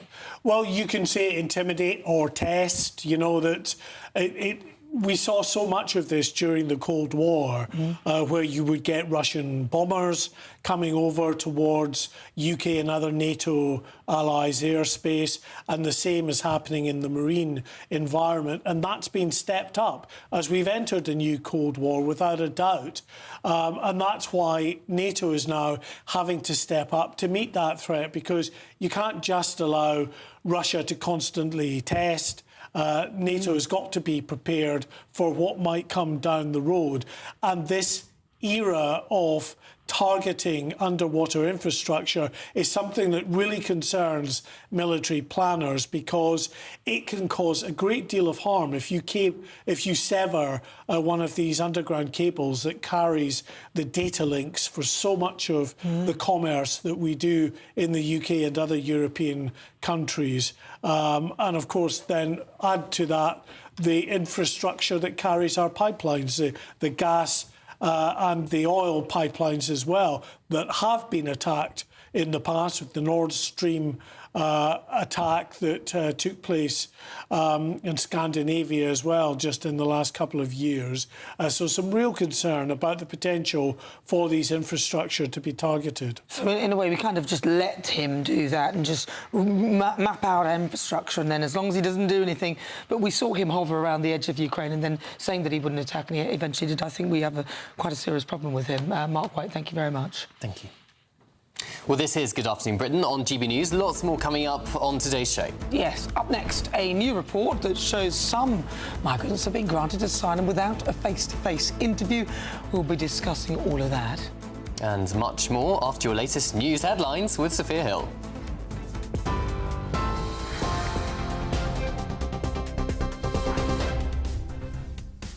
Very good afternoon. The headlines just after 1:30. Sir Keir Starmer has greeted President Zelensky, German Chancellor Merz and French President Macron at Downing Street for private talks as efforts continue to find a way to end the war with Russia. Kemi Badenoch says that a nationwide inquiry into grooming gangs must leave no stone unturned. Speaking this morning, the Conservative leader demanded that the government speeds up their work on a national inquiry. Ex-footballer Joey Barton has spared jail after sending grossly offensive social media posts. He was sentenced at Liverpool Crown Court to 6 months in custody, suspended for 18 months for the post aimed at the broadcaster Jeremy Vine and football pundits Lucy Ward and Eni Aluko. A big promise for Britain's young workers as Sir Keir Starmer rolls out a major apprenticeship boost. The Prime Minister has unveiled a £725 million investment, creating 50,000 new opportunities. And Storm Bran is set to batter parts of the UK from later today into tomorrow. Forecasters warn that the storm will sweep north, bringing heavy rain and strong winds that could reach 70 to 80 miles an hour. Those are the latest headlines for now. More on those stories at the top of the hour. You can now watch GB News live across the United States of America and the world on Truth Plus. Scan the QR code to find out more or visit gbnews.com/truth.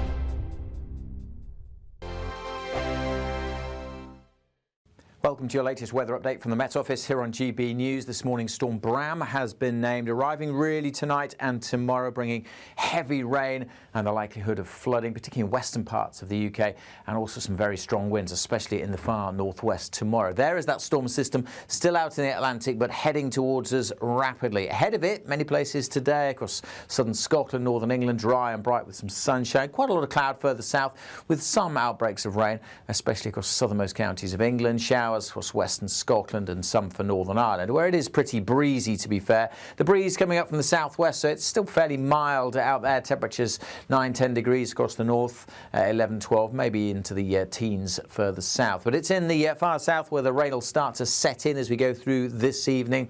Heavy bursts of rain eventually developing, and because it's been so wet, of course, the ground very soggy indeed, so any extra rainfall likely to cause some further problems. Showers still coming in during the evening into western Scotland and Northern Ireland. The breeze may ease down for a time, but then those winds are only going to strengthen as we look to the southwest and that storm system coming in. Initially just bringing a lot of wet weather, the heavier rain for southwest England, South Wales. Again, we're concerned about flooding in these areas. A lot of spray, a lot of surface water on the roads. That rain then extends across Northern Ireland, all of England really, into southern Scotland by the end of the night, pushing its way through central Scotland also. The winds continuing to strengthen, bringing very mild air. It's not going to be a cold night. Temperatures in the south may stay in the teens, but we're concerned about the rainfall and the winds during tomorrow. Very gusty conditions. Northern Ireland, Scotland, Wales, western counties of England, also very wet, and again, just reiterate, continued risk of flooding. Further east, the rain probably not as heavy and more on and off. Some brighter spells developing. Again, mild, but not feeling all that mild. All the weather warnings are on the Met Office website. Thank you, Britain, for making us the fastest growing news website in the UK. We're truly humbled, and we couldn't have done it without you.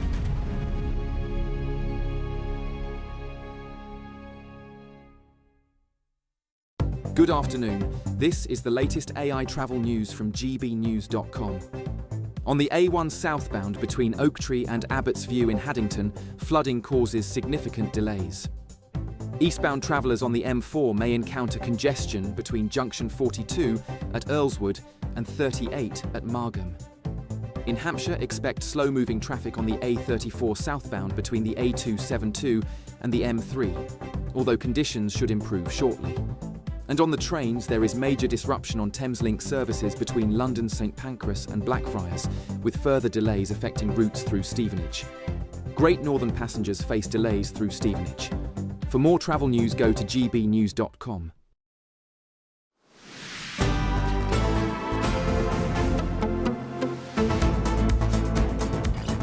Welcome back. The time is 1:38 and it's come to light that the Home Office is granting migrants asylum without conducting face-to-face interviews in order to clear a backlog of claims. Honestly. Senior asylum decision makers, I say that loosely, in the Home Office have expressed concerns that the approach is inherently risky. Of course it is, as caseworkers are unable to deep dive into the asylum claim. Well, joining us now is the human rights lawyer, Shoaib Khan. Good afternoon to you. I mean, clearly there's a big backlog that they need to clear.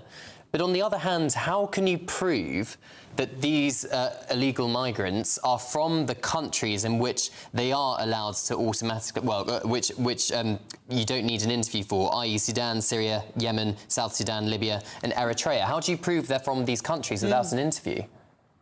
Hi. Firstly, I think one thing to be clear about is that this isn't new. It's been going on for a while, at least a year, maybe around 2 years now. And it was brought in under Rishi Sunak's Tory government. So, just generally to say suddenly now the Tories are up in arms about this, which I really don't understand. But regardless of the politics of it, I think I agree. I think just from the point of view of assistance we provide to those people and the information we get from them, I just don't see how this is supposed to work. And even in terms of the questionnaires themselves, I think it just depends what sort of questions you're asking. Sometimes there are going to be really obvious cases where, yes, putting them up in hotels for months on end, for a year, 2 years, and then eventually you're just going to grant them anyway. If that's the case, then of course it's a good idea. We can do this. And they just provide you the basic information and you basically just waving them through. But for anything other than that, I think it is good for us to have some sort of, some further scrutiny of the claims. And as I said, just to understand their needs better as well. Because the thing is, anyone could fill in a form. I could fill in a form on Cameron's behalf and pretend to be him. Or I could be someone else that's took a picture of something else. It just seems, and the fact that it came under Rishi Sunak is already bad anyway. But the fact that it's been continued is now the fault of this current government. What else could they do if they want to keep the process going quickly, but keep the face-to-face? How could they do that? Is that even possible in your eyes, Shoaib? I think it is, but the point is we need much more investment. Obviously, it's not new that we all know, whichever side of the political divide you might be on or whatever you view about asylum generally, that the Home Office is not fit for purpose. Even now, when you were saying, about the senior asylum decision makers, you were just saying, I use the term loosely. And that's the thing. We all know they're not trained. Obviously, it's the judges who get attacked about, why are they, the Home Office refuses people and then the judges allow them to remain. But the point is what that basically means is that a judge decides that the Home Office got the decision wrong. And more than half of asylum claims are granted. That means more than 50% of asylum decisions that go to a court, the judge decides that they made the wrong decision. So, of course, we know it's very, very poor decision-making. Firstly, we need to invest in general Home Office infrastructure. Secondly, in the training. The Home Office staff, and they're making, literally life and death decisions for people. They are grossly underqualified and not well trained. And obviously, again, comes back to Rishi Sunak when he was trying to, when he came, made this arbitrary deadline for clearing the backlog. Obviously, that didn't work. He didn't clear the backlog. But then, they were just drafting in people. Just get through as many asylum claims as you can. Refuse them, allow them. Whatever you need to do, we need to get the numbers down. And obviously, those people, again, like I said, such important decisions they're making, they're just not trained for this. And then also, but even now, what we see is anytime we have any money, any spare money going, which we don't really have any of, but when we do it, again, just like with the previous government, even from this government, it's just gimmicks. It's just slogans. Let's give millions to North Macedonia. Let's give France another £500 million. But why don't we just invest that and make our system a bit stronger and fairer for everyone? The Home Secretary Shabana Mahmood proposes making refugee status temporary and review it every 30 months or so, and then returning those refugees to their country of origin if it is safe to do so. Do you think that mitigates the plan to remove the interviews or not at all? I'm not sure what effect that has on that. But generally, just in terms of the backlog, if we're talking about decision-making, look, the process right now is you get interviewed once, each asylum seeker gets processed once. If they're granted, then for 5 years they're granted. After 5 years, they apply for settlement. Each case looks at once and look at the backlog we have. But look, according to their plan, that they'll review the case every 2.5 years, and ILR or settlement would be potentially after 20 years. That means each case is looked at 8 times. how are we going to, how does that make any sense at all? I mean, looking at the infrastructure we have, and we can't even process each case once. How are we going to process all the asylum seekers in the UK every 2.5 years? So I don't think that makes any sense. And I think, I mean, surely even Shabana Mahmood and the government realizes that. But again, it's just slogans, isn't it? I mean, just anything to keep, the people on the side and to be seen to be doing something. But I think, to be honest, I think that sounds like a mad idea. All right, Sharab Khan, thank you very much. He's a human rights lawyer. It does seem absurd, doesn't it, that we're talking about processing people just to get them through quick. I think there's some sort of, commissions or maybe something, the more you process. I know there's something odd happening when you process more. Perhaps there should be points for when you stop an asylum claim and you find somebody who shouldn't be here, then I'd give people commission for that. If they found people who shouldn't be here and then stop those claims, that would be more interesting. It's a huge challenge, but of course processing quickly doesn't necessarily mean processing rightly. Anyway. Or properly even, yeah. Yes. A spokesperson for the Home Office said, "We do not recognise claims about shortcuts or staffing concerns. Every asylum claim undergoes the most stringent checks, and this has been the highest year of productivity on record." Well, stay with us because, just a reminder, friends of GB News can vote in today's brand new You Decide poll for free. All you have to do is scan the QR code, and we're asking, would you support digital IDs if they stop the small boats? Well, this is Good Afternoon Britain on GB News. Lots more coming up on today's show. Desperate times mean desperate measures. After the break, we'll be joined by a man who built a school in his back garden to teach the children business skills. Now, if you're in search of some holiday sun, here is the forecast for the top European destinations. Ready to soak up that holiday sunshine? Won't we need some cover? No worries. All sorted. All Clear Travel Insurance sponsors GB News Travel Destinations forecast. The unsettled conditions arriving across the UK tomorrow will also be influencing other western areas of the Mediterranean. In fact, the rain band will extend all the way down into parts of northwestern Spain, Portugal and Madeira. Central areas of the Mediterranean, though, faring off best with some fairly decent fine and calm conditions. But we do have further showers across the far east, particularly around areas of Cyprus. For many areas, though, the week ahead does look generally dry and sunny. All Clear Travel Insurance sponsors GB News Travel Destinations forecast.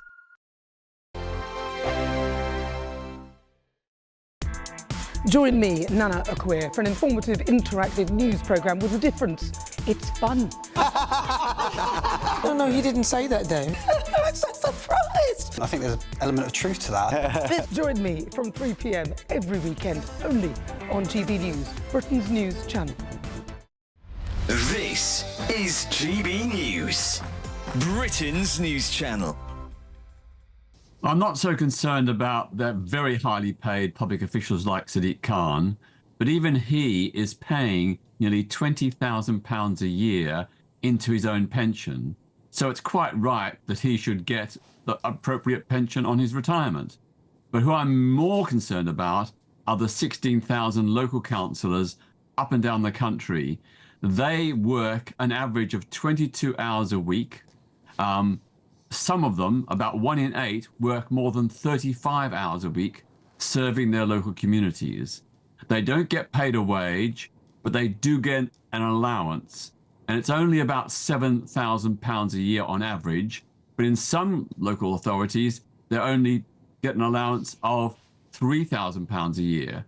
Now, that seems very small reward for... They're in charge of the hundreds of millions of pounds of local budgets to provide council services, from libraries to parks to elderly care homes. I think it's fair they get a decent pension. Being a councillor isn't a full-time job. As you said, it's 22 hours a week. It's not a full-time job. Most people work 40 hours a week, and they won't get a pension, an inflation-busting, gold-plated pension. It just feels very, very unfair when a time when we're being asked all working people to contribute more. Some councillors do not do a very good job, but those councillors, it's up to the local voters to vote them out. But I want to say that I know quite a few local councillors in different parts of the country, and all the ones I know, they work very, very hard, and they do a full-time job, paid job. They do a job, which gets them employment, but they do their council work on top of that. GB News, the People's Channel. In the GB newsroom, we bring you the news as it happens. With our team of dedicated journalists across the UK, we're ready to keep you up to date with what's happening every half an hour, every single day.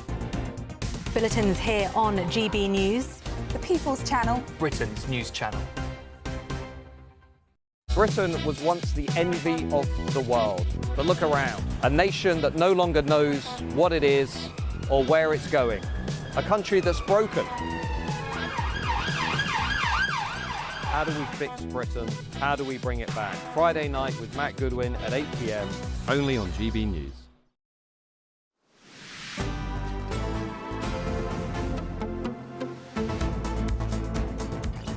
Good afternoon, Britain. Now, a millionaire dad from Buckinghamshire has taken schooling into his own hands, literally, by building a £150,000 mini school in his back garden. Very impressive. And frustrated with what he calls a rigid and oppressive system, he's now teaching 12 children alongside, well, but helped by 2 full-time teachers. Well, he joins us now to tell us all about it, entrepreneur and commentator Samuel Leeds. So, Samuel, talk to us about your reasoning for doing this and how difficult or how easy it was to set up a school in your back garden and who attends it. Yeah, well, it was a lot easier than I thought, but I guess I became disillusioned with the school system because as a businessman and entrepreneur myself, I realised at school they teach absolutely nothing about financial literacy, business development, taxes, anything like that. And when I'd go to the school parents' evenings, nothing against the teachers, they're lovely people, but it just felt a bit oppressive.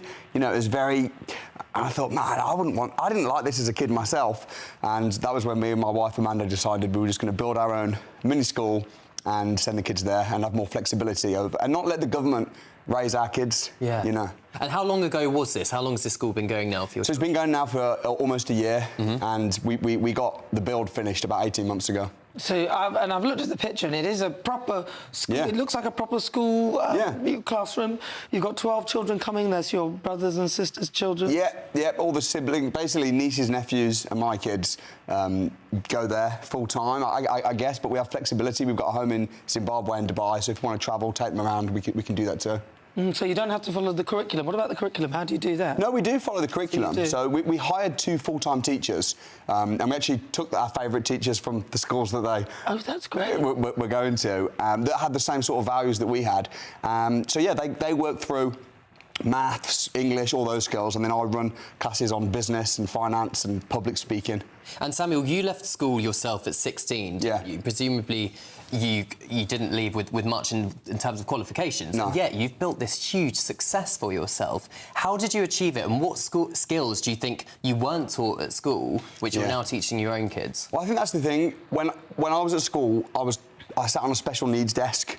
And I've got ADHD, I'm dyslexic, and I wasn't very academic. And those types of kids are often the entrepreneurs, but the system is not built for them. So they get told, like me, I got told basically I was stupid all my life. Left school at 16 with no aspirations at all. But if someone had spotted the skills, like I got into trouble for paying one of my classmates to help me with my work, and I got really bad trouble for that. Now she works for me. Really? So all the things that you need in business, think outside the box, question, challenge, debate, you know, is actually punished in schools. Making mistakes, you're punished. When you make a mistake, it's like, oh, you made a mistake, it's bad. In business, you have to fail your way to success. So I just think the whole structure and system is not designed for entrepreneurs. And does the school start at the normal school age all the way through? How yeah, I mean, we've working. Yeah, we've got a bunch of kids. You know, me and my wife have got 4. One of them is too young, so he's just 1 year old. But the others, they go to the school. Some of the classes are in groups. Some of them are more tailored. So how do you work it out if the kids? What are the ages of the children? Because you know, if you've got one classroom, from the picture, it looks like there's one class. Yeah. They're all in the same classroom. Are they all the same age, or? Yeah, similar within a few years, but depending on the subject, you know, it might be. I mean, I've got myself, my wife, my brother, his wife, my sister, 2 full-time teachers. So there's plenty of, you know, resources to teach them and to tailor it. And they also go to a lot of clubs with other kids, so they don't know. Sometimes people say, but they only know 12 people. No, they go to all kinds of clubs, boxing and drama, and meet other kids. But it just gives us the control to not just send them off to school and then have them teaching who knows what in an oppressive, in my opinion, environment. There's been a lot of research, multiple different types of research, which suggests that white working class boys in particular always feel like they've been left behind in school. They've not been championed enough. What kind of skills or motivation do you think, boys, as you say, you have ADHD or dyslexia or something, need in order to try and, be a success in life? Need to be encouraged. If they're aggressive and they're a young boy, that needs to be encouraged, but in the right way. So, and we've got a crisis of knife crime and all sorts. That's because I think young boys are in the school system feeling a bit oppressed, rather than being encouraged. Yeah, fight, but do it in the boxing ring with gloves. Yeah, exactly. And that has to come out. Tailoring their energies to the right thing. And you've got to find out what the kids are good at and draw that out and let them be curious. Well, very briefly, do you intend to expand this? You've got about 5 seconds, yes or no? Absolutely, I'll expand it, yes. Brilliant. All right, Perfect. Samuel Leeds, really good to talk to you. Thank you so much. Thanks so much. Good luck. I love the idea. I appreciate the support. Thank you so much. Really appreciate it. This is Good Afternoon Britain on GB News. Lots more coming up on today's show, so don't go anywhere. But first, if you are in some search of some weather, or the weather forecast, I should say, here is Alex Deacon with your forecast.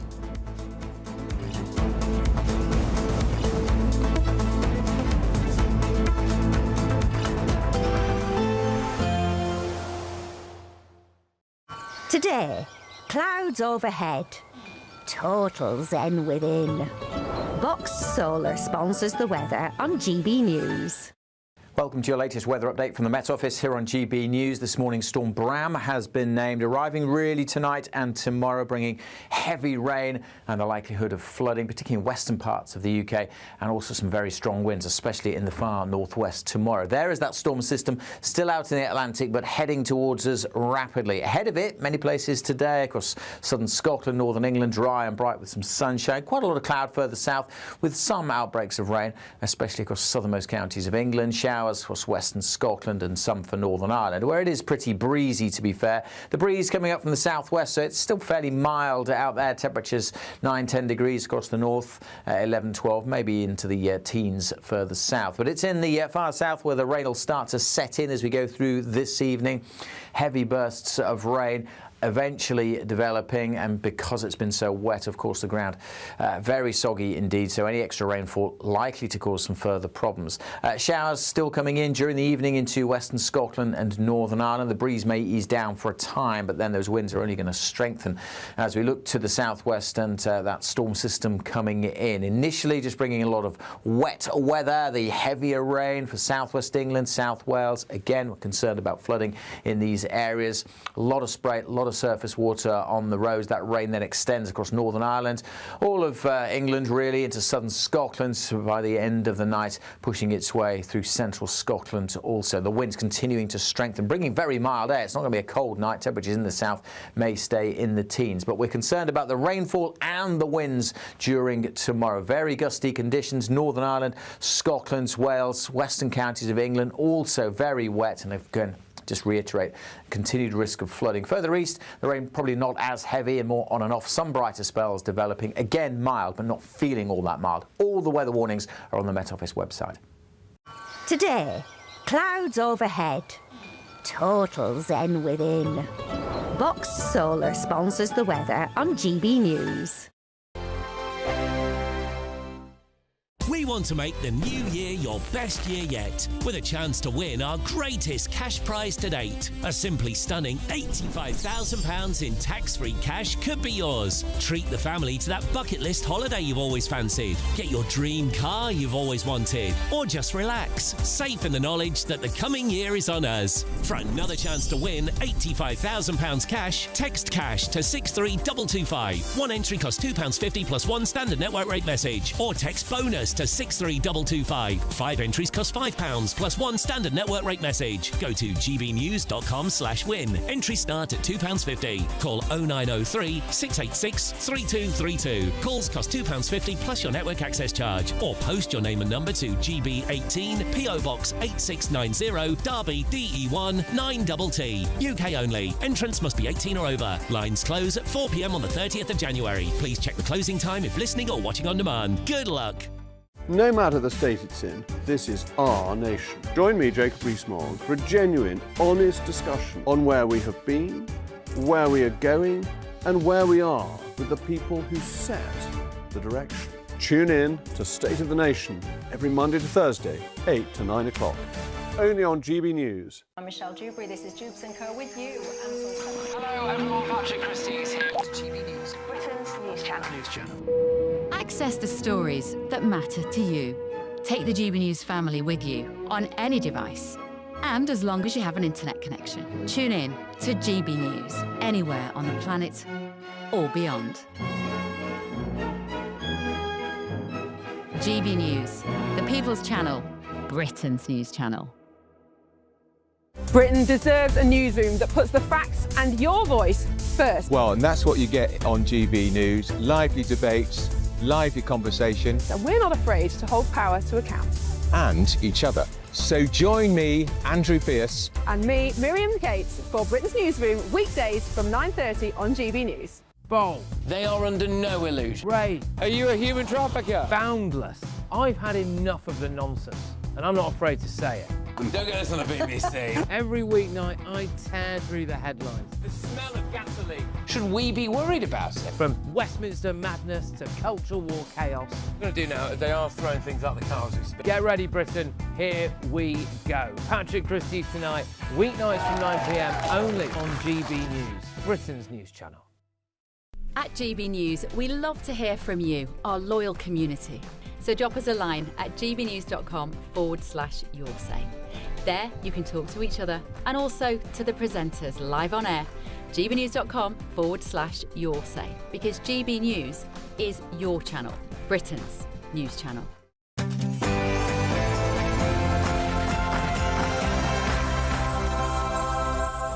Good afternoon, Britain. It's 2 o'clock. It's Monday, December the 8th. I'm Nana Akua. And I'm Cameron Walker. And the Conservative leader, Kemi Badenoch, held a press conference earlier and called on the government to speed up its efforts to establish an inquiry. Prior to this inquiry, the government must act now to ensure that they and their families are supported so they can heal. But after years of fighting to expose horrific abuse, will the government deliver justice for the victims? We'll be covering this throughout the programme.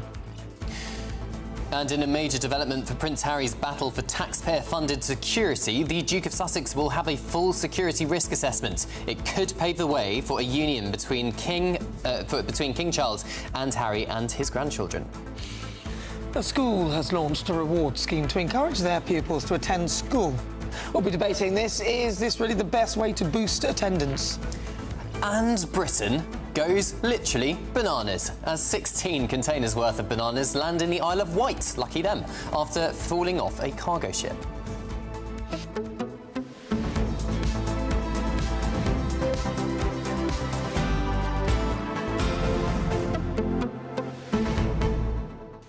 Yes, bananas. I've got to say, I can't eat bananas anymore. Really? I used to eat them all the time. I loved them, but then when I got pregnant with my second child, I was eating bananas in my porridge, and, well, we won't say what happened after that. Were you a bit allergic? Oh, no. Just literally. And ever since then, I've not been able to eat a banana, and it's odd because I eat the banana and I think, oh, it's OK, I'm feeling fine. And it's almost as though someone's pressed their foot down on the accelerator. You know, you push your foot all the way down, the back of my throat. Oh, God. Like it's really awful because I eat it and I think, oh, this is all right, it's all right. And then... Well, I do apologise if you are eating your lunch this lunchtime and watching us on GB News. But these particular bananas fell off a cargo ship and then ended up in the Isle of Wight. I wonder if they'll get a room in an asylum hotel, Nana. Possibly. I mean, apparently they're in pallets and they were frozen bananas, so I think they survived the journey. And they're actually asking people who managed to get into these bananas to let people know and... bring them back up. What, do they want to collect the bananas again? They'll give them back, I think. Oh, gosh. Well, do let us know if you found anything interesting on the beach rather than a load of bananas from a container, because, of course, we are an islands nation, aren't we? Everyone always has their little finds and trinkets from right across the British Isles. gbnews.com/yoursay. But first, let's get your latest news headlines with Sophia Hill.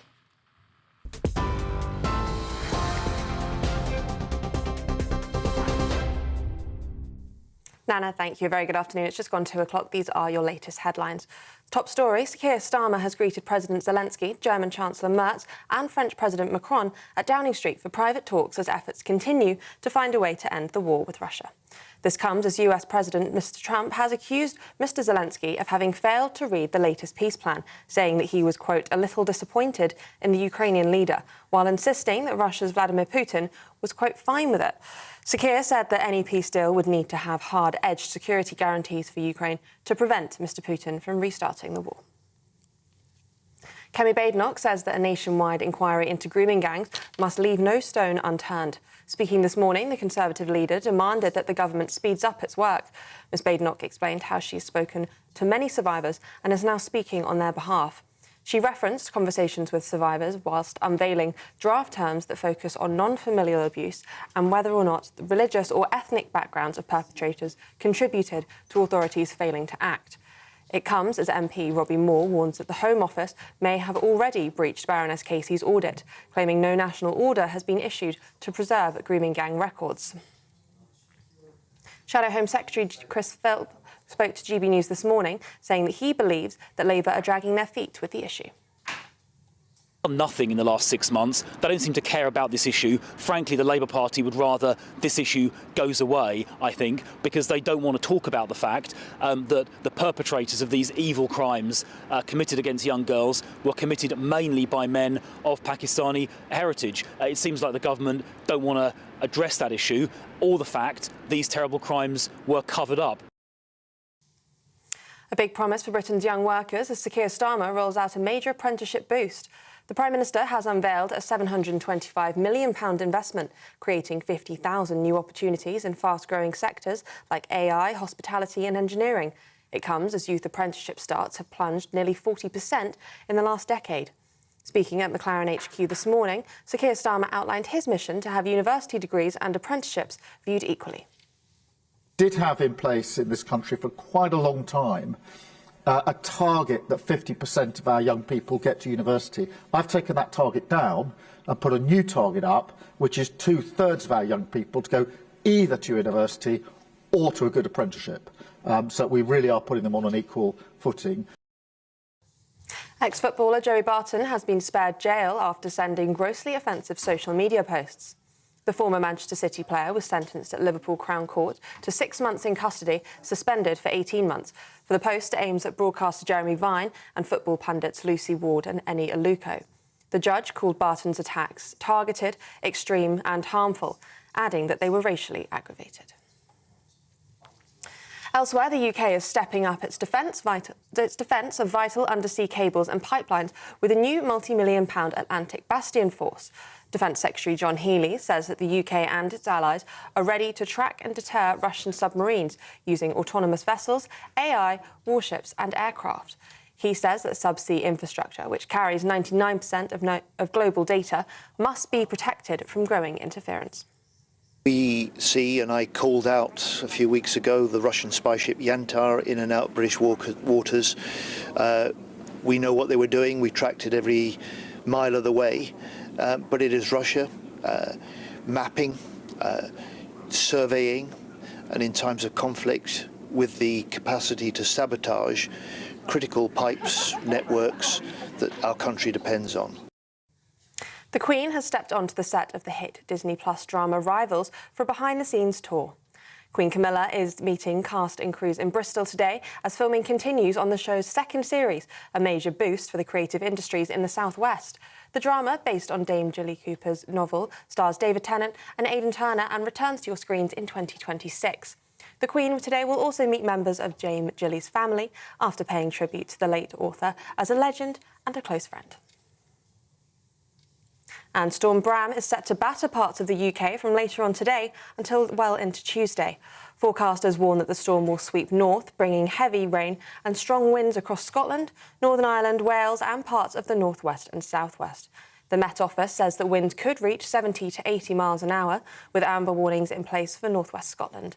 Up to 100 millimetres of rain is expected in some western areas, with risk of flooding, travel disruption, power cuts and large coastal waves. Those are the latest GB News headlines for now. Before I hand you back to Cameron and Nana, let's quickly check in on the markets. Cheers Britannia Wine Club. proudly sponsors the GB News Financial Report. Here's a quick snapshot of today's markets. The pound will buy you $1.332 and 1.143 euros. The price of gold is £3,164.54 per ounce, and the FTSE 100 is at 9,665 points. Cheers Britannia Wine Club proudly sponsors the GB News Financial Report.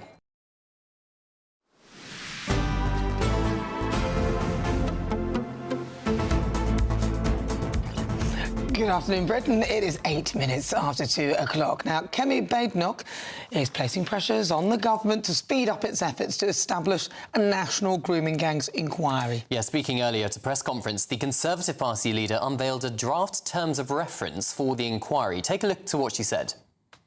That a national inquiry must leave no stone unturned. It must investigate councils, the police and even the government if necessary. It must be time limited, and it must consider the role of ethnicity, religion and other cultural factors. Yes, but will we see Labour apply these new terms of reference and push forwards for an inquiry? Well, we're joined now by GB News' national reporter, Charlie Peters. Good afternoon to you, Charlie. You actually sat down with the Conservative Party leader and she was suggesting that this inquiry really should expand to the whole of the United Kingdom. That's right, Cameron. The terms of reference that the Conservatives put out today refer only to England and Wales. But when we asked her, should the grooming gangs inquiry extend to Scotland, she said yes, it should be a UK-wide inquiry, go north of the border as well. Quite a significant intervention, that, particularly because last week the SNP government in Holyrood, they announced a review into grooming gangs in Scotland after a lot of pressure over the last month or so. That follows a GB News investigation revealing a grooming gang in Glasgow from 10 years ago, and plenty of associated state failures there, including several missed opportunities by Police Scotland to investigate that case. The SNP reacting to much of that pressure with that review, although it has come in for some criticism in Scotland, particularly by opposition figures in Labour, who have pointed out that this review is not being conducted in the same manner as the Baroness Louise Casey review was conducted in England and Wales earlier this year, which is to say they don't believe, those critics, that it is fully independent. But the Scottish Government say they're going to look at all the evidence and make a decision later. Now, also in that Kemi Badenoch interview and in this press release today on these terms of reference, the Conservatives say that they're going to look, they want the government to look rather, at the role of ethnicity and at religion, but also at networks and clans. They refer to clans in that release, which is rather curious language, because I think it could point to a developing understanding of these abuse networks as being linked by families and clannishness across the country, that these are nationally networked abuse gangs. They're linked by familial ties, but also by wider criminality. One of the key ambitions we've had in pushing this issue at GB News is to further the understanding that it's linked between drug running and also wider organised criminal activity. And it seems now that the Conservatives are also catching on to that understanding with the pressure they're putting on today. The government, it's worth pointing out, of course, that they've previously said they do want this national inquiry launched in June to consider the role of ethnicity and religion. But the Conservatives going a bit further there, referring to wider cultural factors and specifically referring to clans. We did speak to Kemi Badenoch earlier this year before the inquiry was announced, asking her about cousin marriage and whether that could be a link as well. And I think that perhaps that understanding has been brought into this terms of reference release they're making today. Also, when we spoke to Kemi Badenoch today, put the question to her that this was political point scoring, what they're doing today, making a Conservative release, not collaborating with any other political parties. And what's quite curious is that in this statement they've given the media, the Conservatives included a line from the father of a victim He's called Marlon West, and he says he wants to see more collaboration with more political parties to get this over the line, to get further action on grooming gangs. But the Conservatives, further up their release, they are attacking Labour quite extensively, saying they failed to launch this process.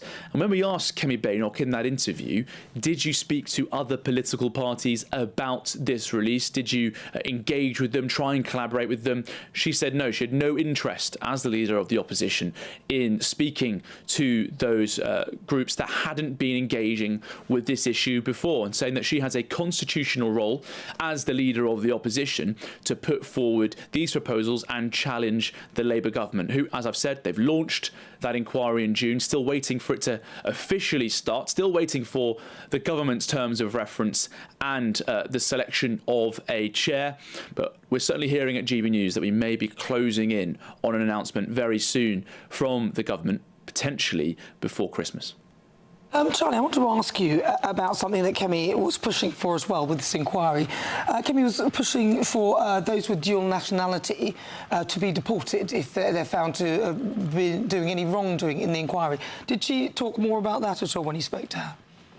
Not in our sit-down interview. It wasn't one of our questions, because we've heard her speak so much in the past about the demand for deportations, and the Shadow Home Secretary, Chris Philp, has also echoed that. But we've had some very curious reporting earlier this year about deliberations between the Pakistani High Commission in Britain and also their Interior Ministry, and negotiations they've had with Foreign Office ministers in Britain about the exchange of deportees, that basically the Pakistani side has resisted the acceptance of Pakistani nationals or those who've been stripped of their nationality, who should be deported following convictions for grooming gang abuse, but have not, due to a series of human rights obstructions through legal challenges to the system.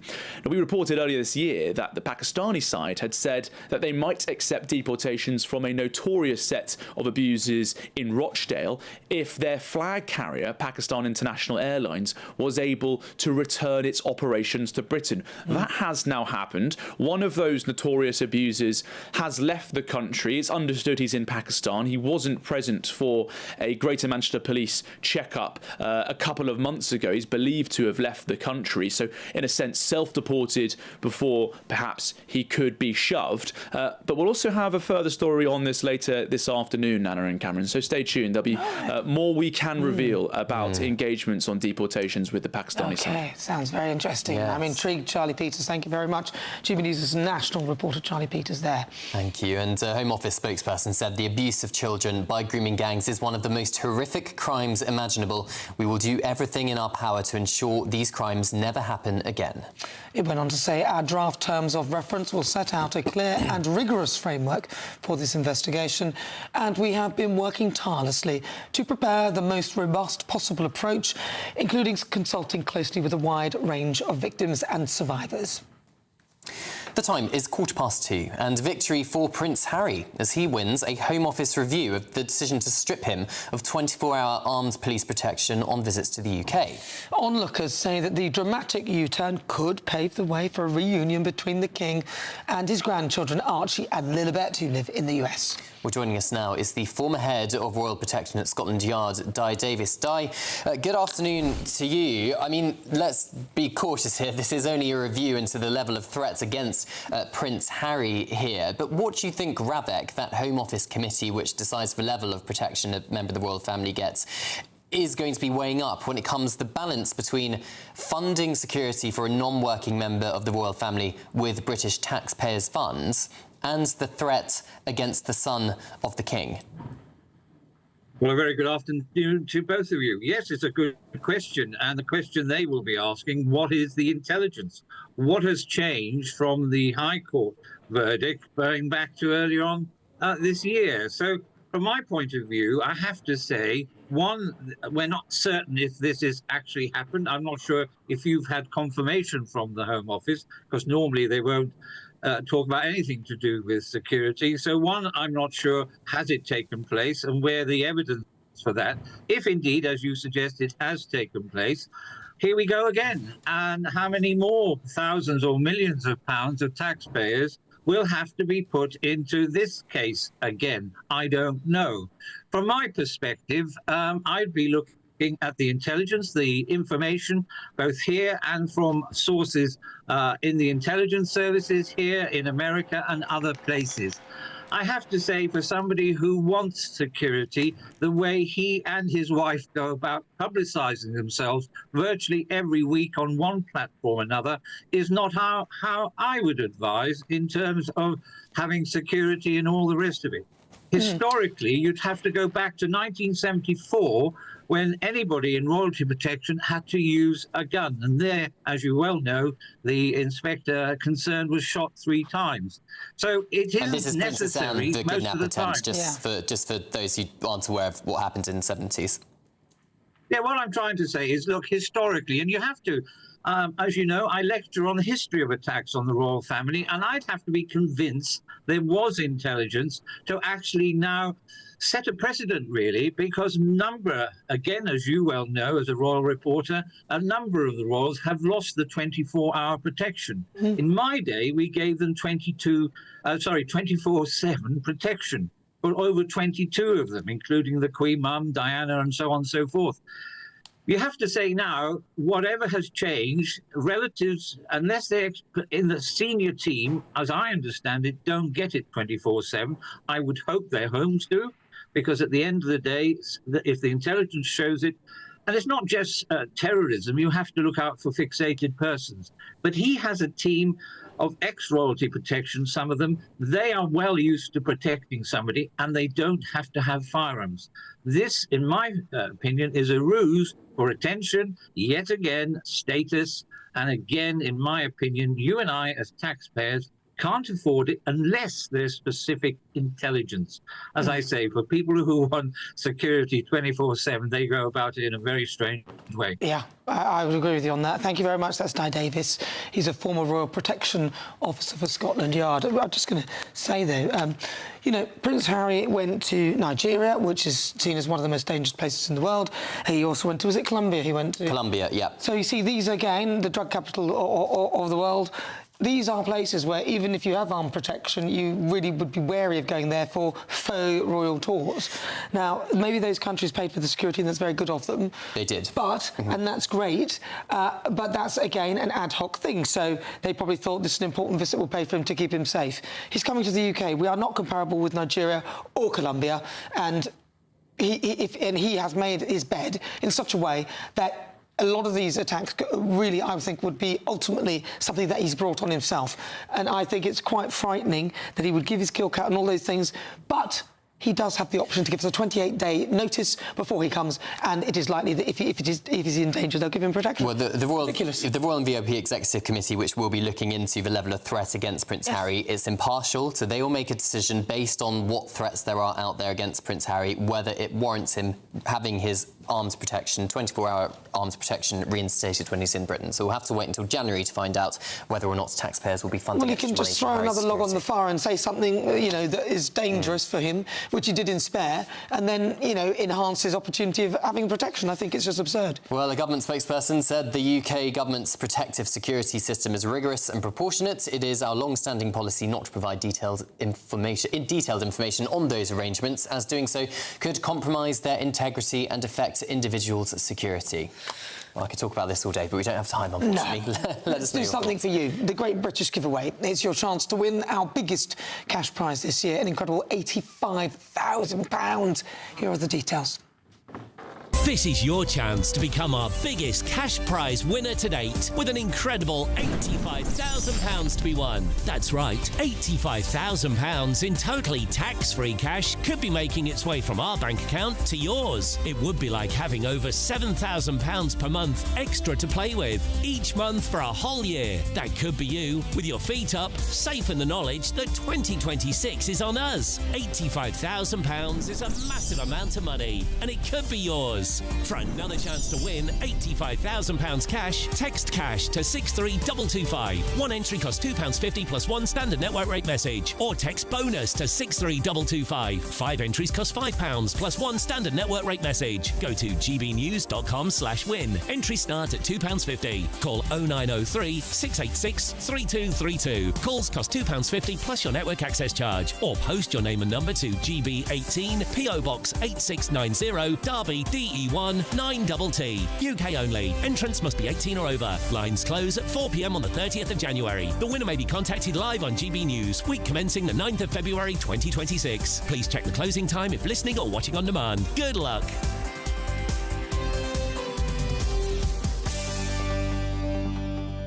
Best of luck with that. This is Good Afternoon Britain on GB News. Lots more coming up on today's show. 16 containers of bananas have washed up on our shores after falling off a cargo ship near the Isle of Wight. But after the break... A school in Manchester is giving pupils the chance to win TVs and bikes if they turn up to school. Yes, you did hear that correctly. Is this the right way to encourage attendance? Yes, all of that and much more. This is GB News, Britain's #1 news channel. Yeah.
Hi, I'm Michelle Dewberry, and my show is your opportunity to cut through all the noise and dive in headfirst to some robust debates. Ideas clash. Situation, because the failure is you're deliberately avoiding my point. Nothing's held back. And if you think this is the end of it, wait for more. And we do not shy away from the difficult stuff. Sometimes I want to shake people and say, if only you understood. So join me on Jubes & Co. weeknights at 6 p.m. only on GB News, Britain's news channel.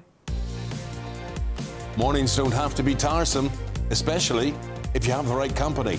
Wake up to news as it happens, opinion and debate, and of course, a little bit of entertainment too. Because when the kettle's on, we're on. That's Breakfast on GB News, a show worth waking up for. Every morning from 6 a.m. Only on the People's Channel, Britain's news channel. We'll spread the news, you spread the word. From the school run to the home run, watch a new show for all of Britain. So he can say whatever he wants. A straight-talking show where all voices are heard. And, you know, when are we going to stop talking about smashing the gangs and actually do it? With the stories that matter from every part of our country. There's a bit of a crash landing there for your Chancellor. Bold, fearless and standing up for you. That's me, Martin Daubney, 3 p.m. till 6 p.m, weekdays, here only on GB News. The People's Channel, Britain's news channel.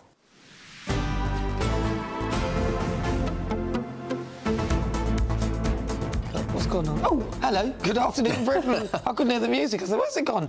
Since the COVID pandemic, many schools across the country have hit with an unprecedented surge in pupil absences, which Ofsted has described as endemic. But one secondary school in Manchester is taking matters into their own hands by offering raffles and rewards for good attendance. Yeah, students at Co-op Academy Bellevue have been able to win TVs, bikes and £100 gift vouchers, and the approach has been remarkably successful, with the school's persistent absence rate being halved. But does this approach install a lack of resilience, or is the answer to the attendance crisis? Right, well, joining us now is former head teacher Chris McGovern and commentator Julie Cook. All right, Chris, I'm going to start with you. You're a former head teacher. This sounds ridiculous to me. When I was young, it was the cane or this or that. No, I'm not advocating for it at all, but I'm just saying that we weren't given treats to do something that we were expected to do anyway. Is this a bad precedent, Chris? Well, welcome to the education degeneration society. Look, it's a very bad idea. If you have to bribe children to turn up at school, then there's something seriously wrong with our education system. And, you know, actually, there are children who are genuinely ill, who have got chronic illnesses and can't attend. They, of course, they are punished because they don't qualify for these prizes. And actually, some research published by the Times Educational Supplement earlier this year showed that in most schools it doesn't work. Now, in the school which is being referenced here in Manchester has had short-term success, but that school has only got pupils from 11 to 14, hasn't yet got the older secondary school pupils. And I think what we'll find is that this incentive, a television for the last 10 days, I think it was, this incentive will soon wear off. And it's a short-term measure, but it's a disgraceful situation. We have to bribe children to attend school. School is a gift in itself. Education is a gift. And around the world, many children struggle, walk a long way, even pay a bit of money to get to school. So we should value education more and not bribe children. It's a disaster. Chris, the similar schools, disadvantaged schools, still have rates of about 40 to 50% kind of attendance or not attendance, I should say, compared to this one. So I get your point, but it's short term. But how do you think we're going to know how long this is going to last for? Or are there other measures they should be doing to encourage attendance? Yeah, I mean, what we should be doing is teaching well. I've taught for 35 years. And what I find is that if children are well taught and they're given lots of pastoral support, they tend to turn up. They value what they're doing. The school which is giving out the TVs at the moment and the laptops and so forth, they only go to the age of 14. Things tend to go wrong more seriously post-14, actually, when perhaps a lot more children should be doing vocational courses rather than academic courses. They tend to go off the rails if they're not. We need to get to parents as well, to encourage parents to encourage their kids to go to school. There's an underlying problem here. It's not solved by sort of giving a reward for effectively poor attendance and bad behaviour. And as I say, it's unfair anyway because it penalises children who are genuinely ill and can't turn up. Yeah, I think it does seem a bit silly. Julie, do you not think it sets a very bad precedent, though? Surely, that if you grow up thinking that every time you do something, you have to be given something to do something, rather than you thinking that actually I need to do something to get things. Doesn't it turn the whole sort of psyche the other way around? Well, afternoon. If you'd asked me this 5 years ago, I would have said, yeah, this is ridiculous. But we're living in what we now call a post-COVID world, aren't we? Where lots of these children have had their education interrupted, which I agree should encourage them to go more. They need to turn up more. But unfortunately, they are that generation who's had their education quite badly interrupted. With this particular idea in Manchester that they're running, I think it's wrong to say they're giving them bikes just for turning up. What it actually is a raffle for those who are getting high attendance. It's noticing those people who have high attendance rather than giving a bike to Johnny who's turned up once that week. And I think that needs to be clarified. What it's actually doing is recognising those who have high attendance so that they go into the raffle and might win something. I do think that, yes, it sounds ridiculous on paper, but as I've mentioned before, this is a post-COVID world where many of these children have lost several years of education. And so, yes, they should be going in. However, there's still a lot of anxiety there. We're living in a work from home world now as well, and they see that. So I think it's difficult to sort of judge it based on this cohort who have had such a difficult time in education. Chris, the school in question in Manchester, the Co-op Academy, the principal, Scott Fletcher, has said that the prizes benefit the whole family and build a lasting positive relationship with the school. What do you make of that? Well, look, in the very short term, it might work in some schools. That particular school, as I say, it only has children from 11 to 14 at the moment, or when the inspection report was made. It's a very bad signal to say to children, you have to be rewarded for what is good for you. You know, you don't have to reward children for giving them something which is a great gift, which is a passport to the future. That's the reward in itself. By all means, encourage children, give them certificates.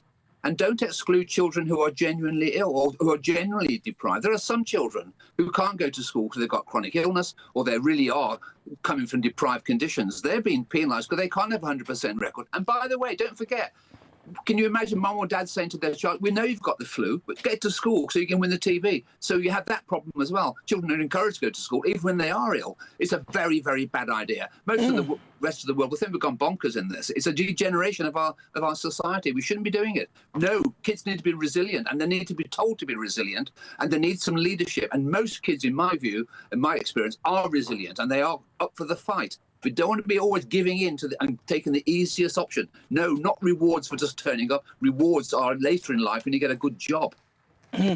Julie, very briefly, because we're running out of time, we've got to get to the news. But you mentioned COVID. Come on. We all went through a hard time with COVID. My children went slightly backwards. Now they've gone forward. They caught up with themselves. I don't think that there needs to be, because you went through COVID now, every time, we're going to give you a gift if you do this and that. They need to know that this is something they're expected in order for them to progress in life. And these are the things that, and school is a benefit. Some places like Afghanistan, people are fighting for an education. Do you think that perhaps we've lost the plot a little bit? As I said, it's not something ideal, and it's certainly not something I would say is something I would choose to say to do. I'm just saying we have to look at this cohort in reality of what they've gone through, and also down the line. I read something today that I think it's children in education who have more absenteeism earn 10,000 less in their lifetime than those who have high attendance. So if you look at giving away a TV, if it helps those people then not be a burden on the taxpayer many years later, it's a win-win. It's kind of, statistics can prove anything, I think. But anyway, I appreciate that. Julie Cook and also Chris McGovern, really good to talk to you. Thank you for debating that so robustly. Thank you both. The time is 2:34. This is Good Afternoon Britain on GB News. Lots more coming up on today's show. One of Keir Starmer's favourite think tanks has been asked party members who they want to replace the Prime Minister. What would we make of that? What would the Prime Minister make of that? Anyway, lots more still to come after your latest news headlines.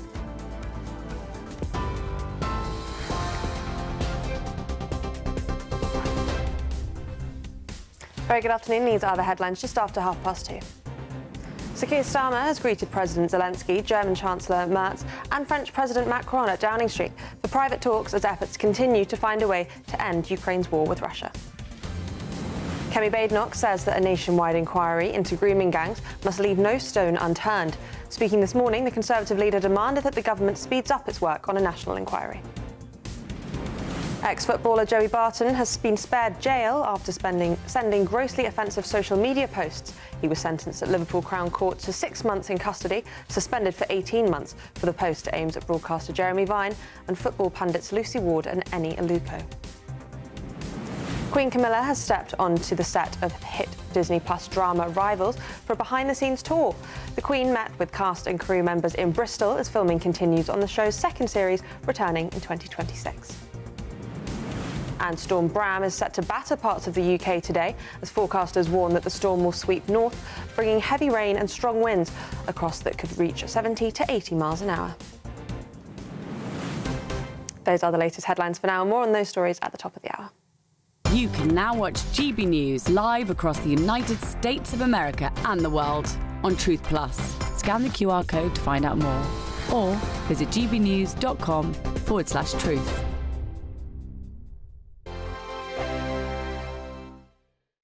welcome to your latest weather update from the Met Office here on GB News. This morning, Storm Bram has been named, arriving really tonight and tomorrow, bringing heavy rain and the likelihood of flooding, particularly in western parts of the UK, and also some very strong winds, especially in the far northwest tomorrow. There is that storm system still out in the Atlantic, but heading towards us rapidly. Ahead of it, many places today across southern Scotland, northern England, dry and bright with some sunshine. Quite a lot of cloud further south with some outbreaks of rain, especially across southernmost counties of England. Showers across western Scotland and some for Northern Ireland, where it is pretty breezy, to be fair. The breeze coming up from the southwest, so it's still fairly mild out there. Temperatures 9-10 degrees across the north, 11-12, maybe into the teens further south. But it's in the far south where the rain will start to set in as we go through this evening. Heavy bursts of rain eventually developing, and because it's been so wet, of course, the ground very soggy indeed, so any extra rainfall likely to cause some further problems. Showers still coming in during the evening into western Scotland and Northern Ireland. The breeze may ease down for a time, but then those winds are only going to strengthen as we look to the southwest and that storm system coming in. Initially just bringing a lot of wet weather, the heavier rain for southwest England, South Wales. Again, we're concerned about flooding in these areas. A lot of spray, a lot of surface water on the roads. That rain then extends across Northern Ireland, all of England really, into southern Scotland by the end of the night, pushing its way through central Scotland also. The winds continuing to strengthen, bringing very mild air. It's not going to be a cold night. Temperatures in the south may stay in the teens, but we're concerned about the rainfall and the winds during tomorrow. Very gusty conditions. Northern Ireland, Scotland, Wales, western counties of England, also very wet, and again, just reiterate, continued risk of flooding. Further east, the rain probably not as heavy and more on and off. Some brighter spells developing. Again, mild, but not feeling all that mild. All the weather warnings are on the Met Office website. Thank you, Britain, for helping us reach 8 million followers across social media. Thank you for making us a part of your daily life.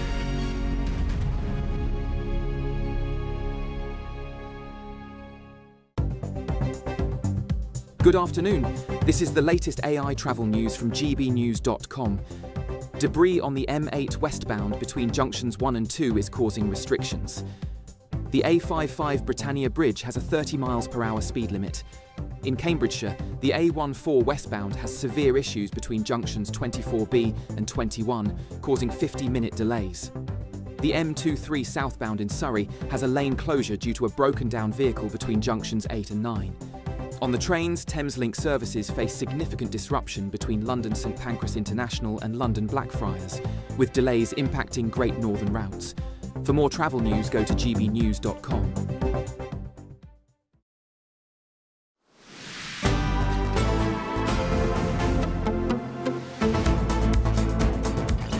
Welcome back to Good Afternoon Britain. The time is 2:39 and there's fresh intrigue inside Labour as a think tank links to Morgan McSweeney, who's the Prime Minister's Chief of Staff, quietly asking Labour members who they'd back in a future leadership race. I think it's a pretty difficult decision. Best of a bad bunch, but I don't know which one you'd pick. So with cabinet heavyweights and big party names on the list, the move has sparked talk of rumblings at the top. Well, joining us now is the chief political correspondent at The Times, Aubrey Allegretti. Aubrey, good afternoon to you. I mean, to me, it's baffling that the Prime Minister's Chief of Staff is floating the idea of a leader going into the next election that's not Sir Keir Starmer. Yeah, I mean, this story is really very confusing because in the aftermath of the budget, everyone around Keir Starmer has been really keen to downplay the prospect of any kind of leadership bid. They say it's fanciful, it's nonsense, and nobody who's really sort of suggesting that should be taken seriously. However, we have this Labour-aligned think tank, which is not some sort of, small research body which, is kept very much away from the central government. This is an organisation which was founded by Keir Starmer's now Chief of Staff, Morgan McSweeney. It has to be said, he left years ago, so there's no sort of direct link between the two, but he's said to take a close interest in what it does. And it has been polling Labour voters across the country on their potentially preferred successor to Keir Starmer. They've been asking, who do you think would be best off leading Labour into the next election, giving them a series of choices about who they would vote for in different scenarios, and indeed asking voters to place people where they think they sit on the sort of left to right spectrum. So it's a very strange look for a party and an organisation which obviously wants to move beyond the questions over Keir Starmer's leadership and say, this is a man who's going to be there for the foreseeable. So who are the front runners then? Because we've heard a lot about Angela Rayner and Shamana Mahmood. Who have you got down as the front runners? Because obviously Morgan McSweeney, someone Keir Starmer appointed to kind of assist him, and now Morgan McSweeney seems to be doing a little bit of a about turn. So who would you suggest, in your view, would be one of these, or some of the front runners? So there are 5 cabinet ministers suggested in the survey. They'll be probably fairly familiar names to some of your viewers. They include people like Ed Miliband, the Energy Secretary, Wes Streeting, the Health Secretary. But then there's also some outsiders. So Angela Rayner, she's obviously not in cabinet anymore. Lucy Powell, Labour's deputy leader. And then so, you know, you've got quite a broad range of people that are being polled here. Even Andy Burnham, I think, is one of those that's been asked about. So it's suggesting that there is a broad spread, a very wide field of people that could potentially take over from Keir Starmer, which is the opposite of what they want to happen. In the middle of a parliament when Labour is the party of government, lots of senior Labour MPs say they just want a coronation. They don't want a messy contest with lots of people standing against each other. Yet that's potentially what we might have if all of these people can't decide who thinks that they should get it for themselves, because there are lots of people in this bun fight. Aubrey, is there a kind of a chasm between Labour members and the electorate? Because presumably Labour members would be choosing a particular candidate who they would like on principle. But of course, it's not just Labour members they are going to have to please, because you go to a general election and of course you've got to be electable to the whole country. So do you think they take that into account?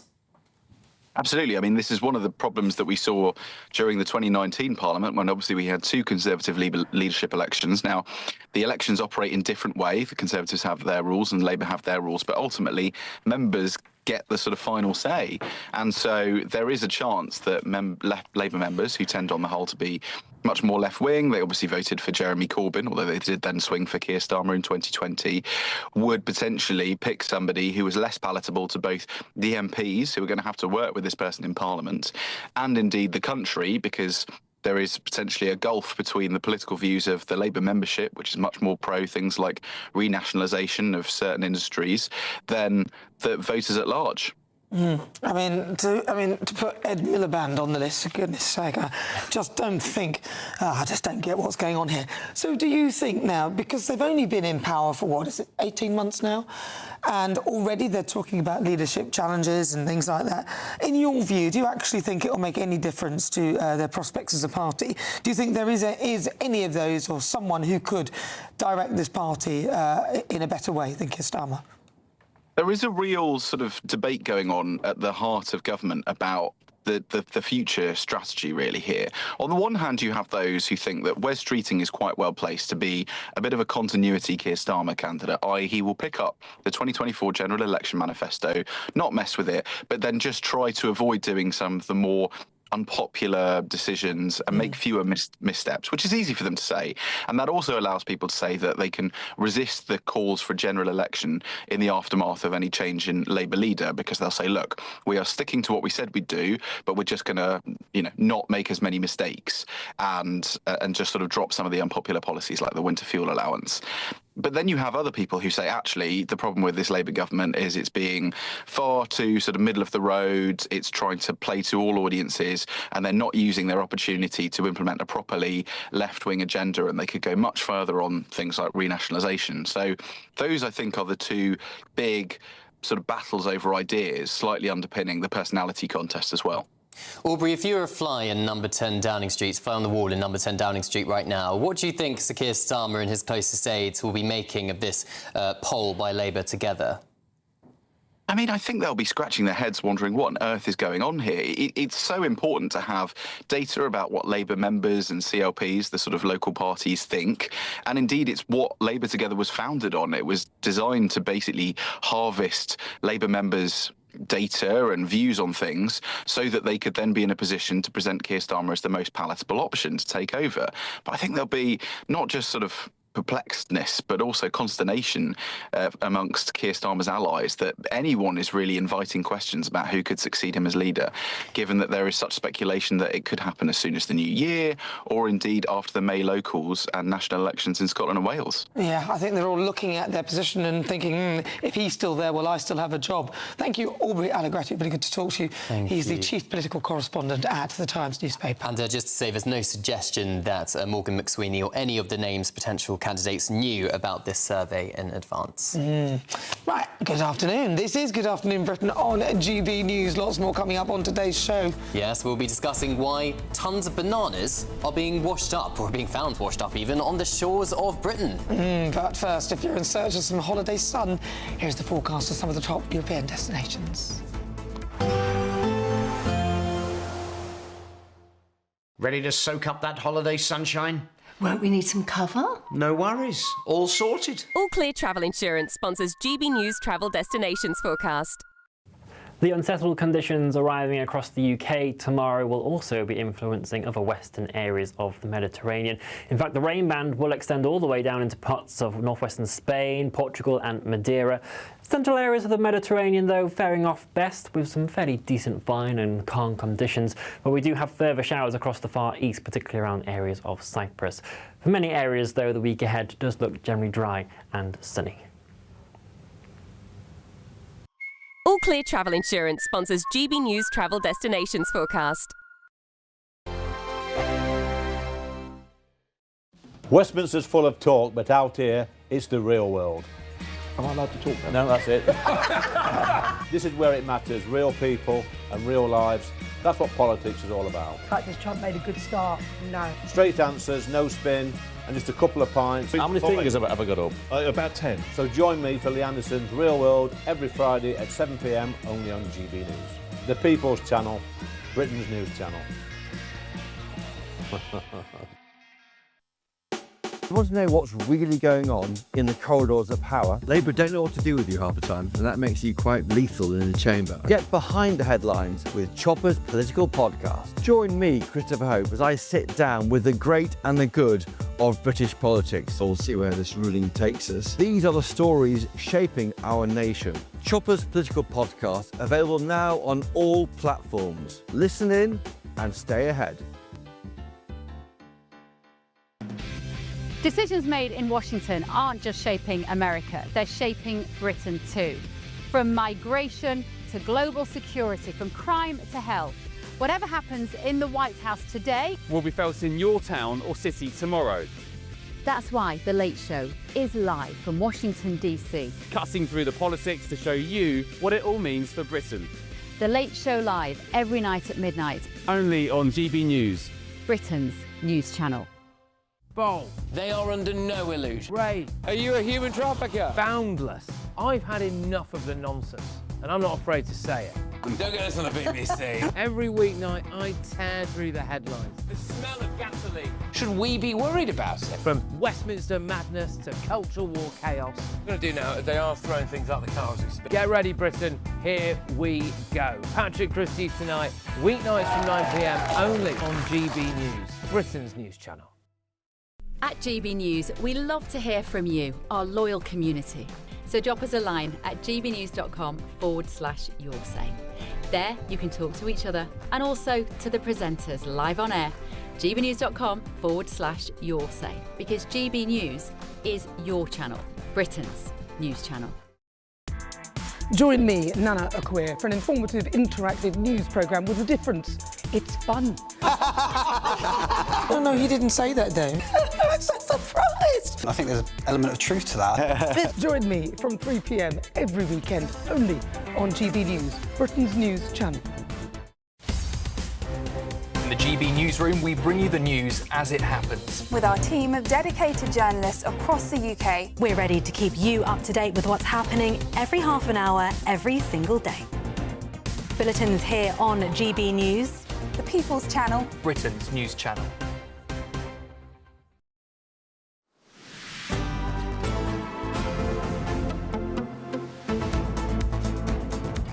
Good afternoon, Britain. I've got a joke for you. Why did the banana go to the doctor? Why? Because it wasn't peeling well. Very good. Because it's not every day that Sussex beaches are covered up in bananas. Yes, but that's exactly what happened yesterday after cargo containers tumbled from a ship off the Isle of Wight. Crews are working fast now to secure the boxes and keep the public back. I mean, this is insane. It's bananas and it's turning into this hazardous operation with literally His Majesty's Coast Guard helicopters. We've got West Sussex Fire and Rescue Services there, the police as well. The public have been warned to stay away. The bananas? No, there's a plantain. Are they? Plantain, yeah, plantain are bigger than bananas. Oh. And also they're very nice fried. So you fry the plantain with some black beans, delicious. Oh. I've got another joke for you. Go for it. How do bananas answer the phone?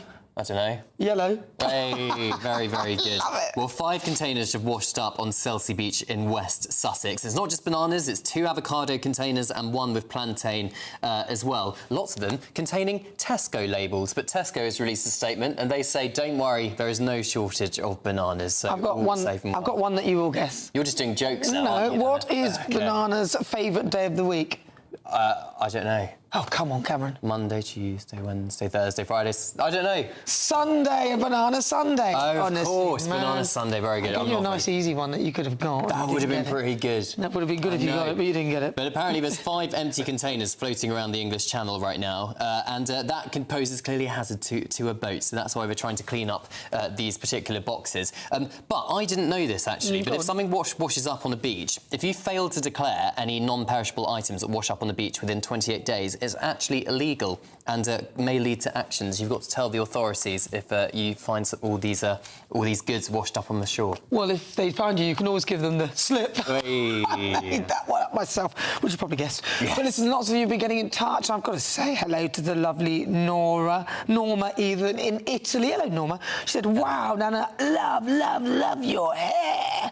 She said, you're looking truly well these days. Thank you very much. It's just I thought I'll go big because it's coming up to Christmas, so I'll go big for Christmas and then go back to, maybe I might go for a bob next. And we're both wearing red as well. I know, I've got we match. red on my tie. You've got red on your dress as well. Very good. Very festive for Christmas Day. Hopefully you can get a wide shot of a studio, of course. We've got these beautiful Christmas trees out and about as well, all in time for Christmas. We've got Christmas jumper day coming up this week as well. Have you started shopping? I haven't indeed. I haven't. I need to probably do that. It's been a pleasure. Thank you so much for your company. I'm back tomorrow, same time, same place. I am not. I think you've got Charlie Peters sat next to you. But, of course, next it is Martin Daubney. Martin, hello. What have you got coming up on your show? But I think first, of course, we've got the weather.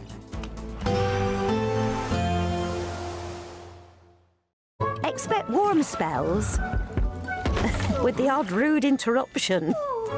Boxed Boilers sponsors the weather on GB News. Welcome to your latest weather update from the Met Office here on GB News. This morning, Storm Bram has been named, arriving really tonight and tomorrow, bringing heavy rain and the likelihood of flooding, particularly in western parts of the UK, and also some very strong winds, especially in the far northwest tomorrow. There is that storm system still out in the Atlantic, but heading towards us rapidly. Ahead of it, many places today across southern Scotland, northern England, dry and bright with some sunshine. Quite a lot of cloud further south with some outbreaks of rain, especially across southernmost counties of England. Showers across western Scotland and some for Northern Ireland, where it is pretty breezy, to be fair. The breeze coming up from the southwest, so it's still fairly mild out there. Temperatures 9-10 degrees across the north, 11-12, maybe into the teens further south. But it's in the far south where the rain will start to set in as we go through this evening. Heavy bursts of rain eventually developing, and because it's been so wet, of course, the ground very soggy indeed, so any extra rainfall likely to cause some further problems. Showers still coming in during the evening into western Scotland and Northern Ireland. The breeze may ease down for a time, but then those winds are only going to strengthen as we look to the southwest and that storm system coming in. Initially just bringing a lot of wet weather, the heavier rain for southwest England, South Wales. Again, we're concerned about flooding in these areas. A lot of spray, a lot of surface water on the roads. That rain then extends across Northern Ireland, all of England really, into southern Scotland, so by the end of the night pushing its way through central Scotland also. The winds continuing to strengthen.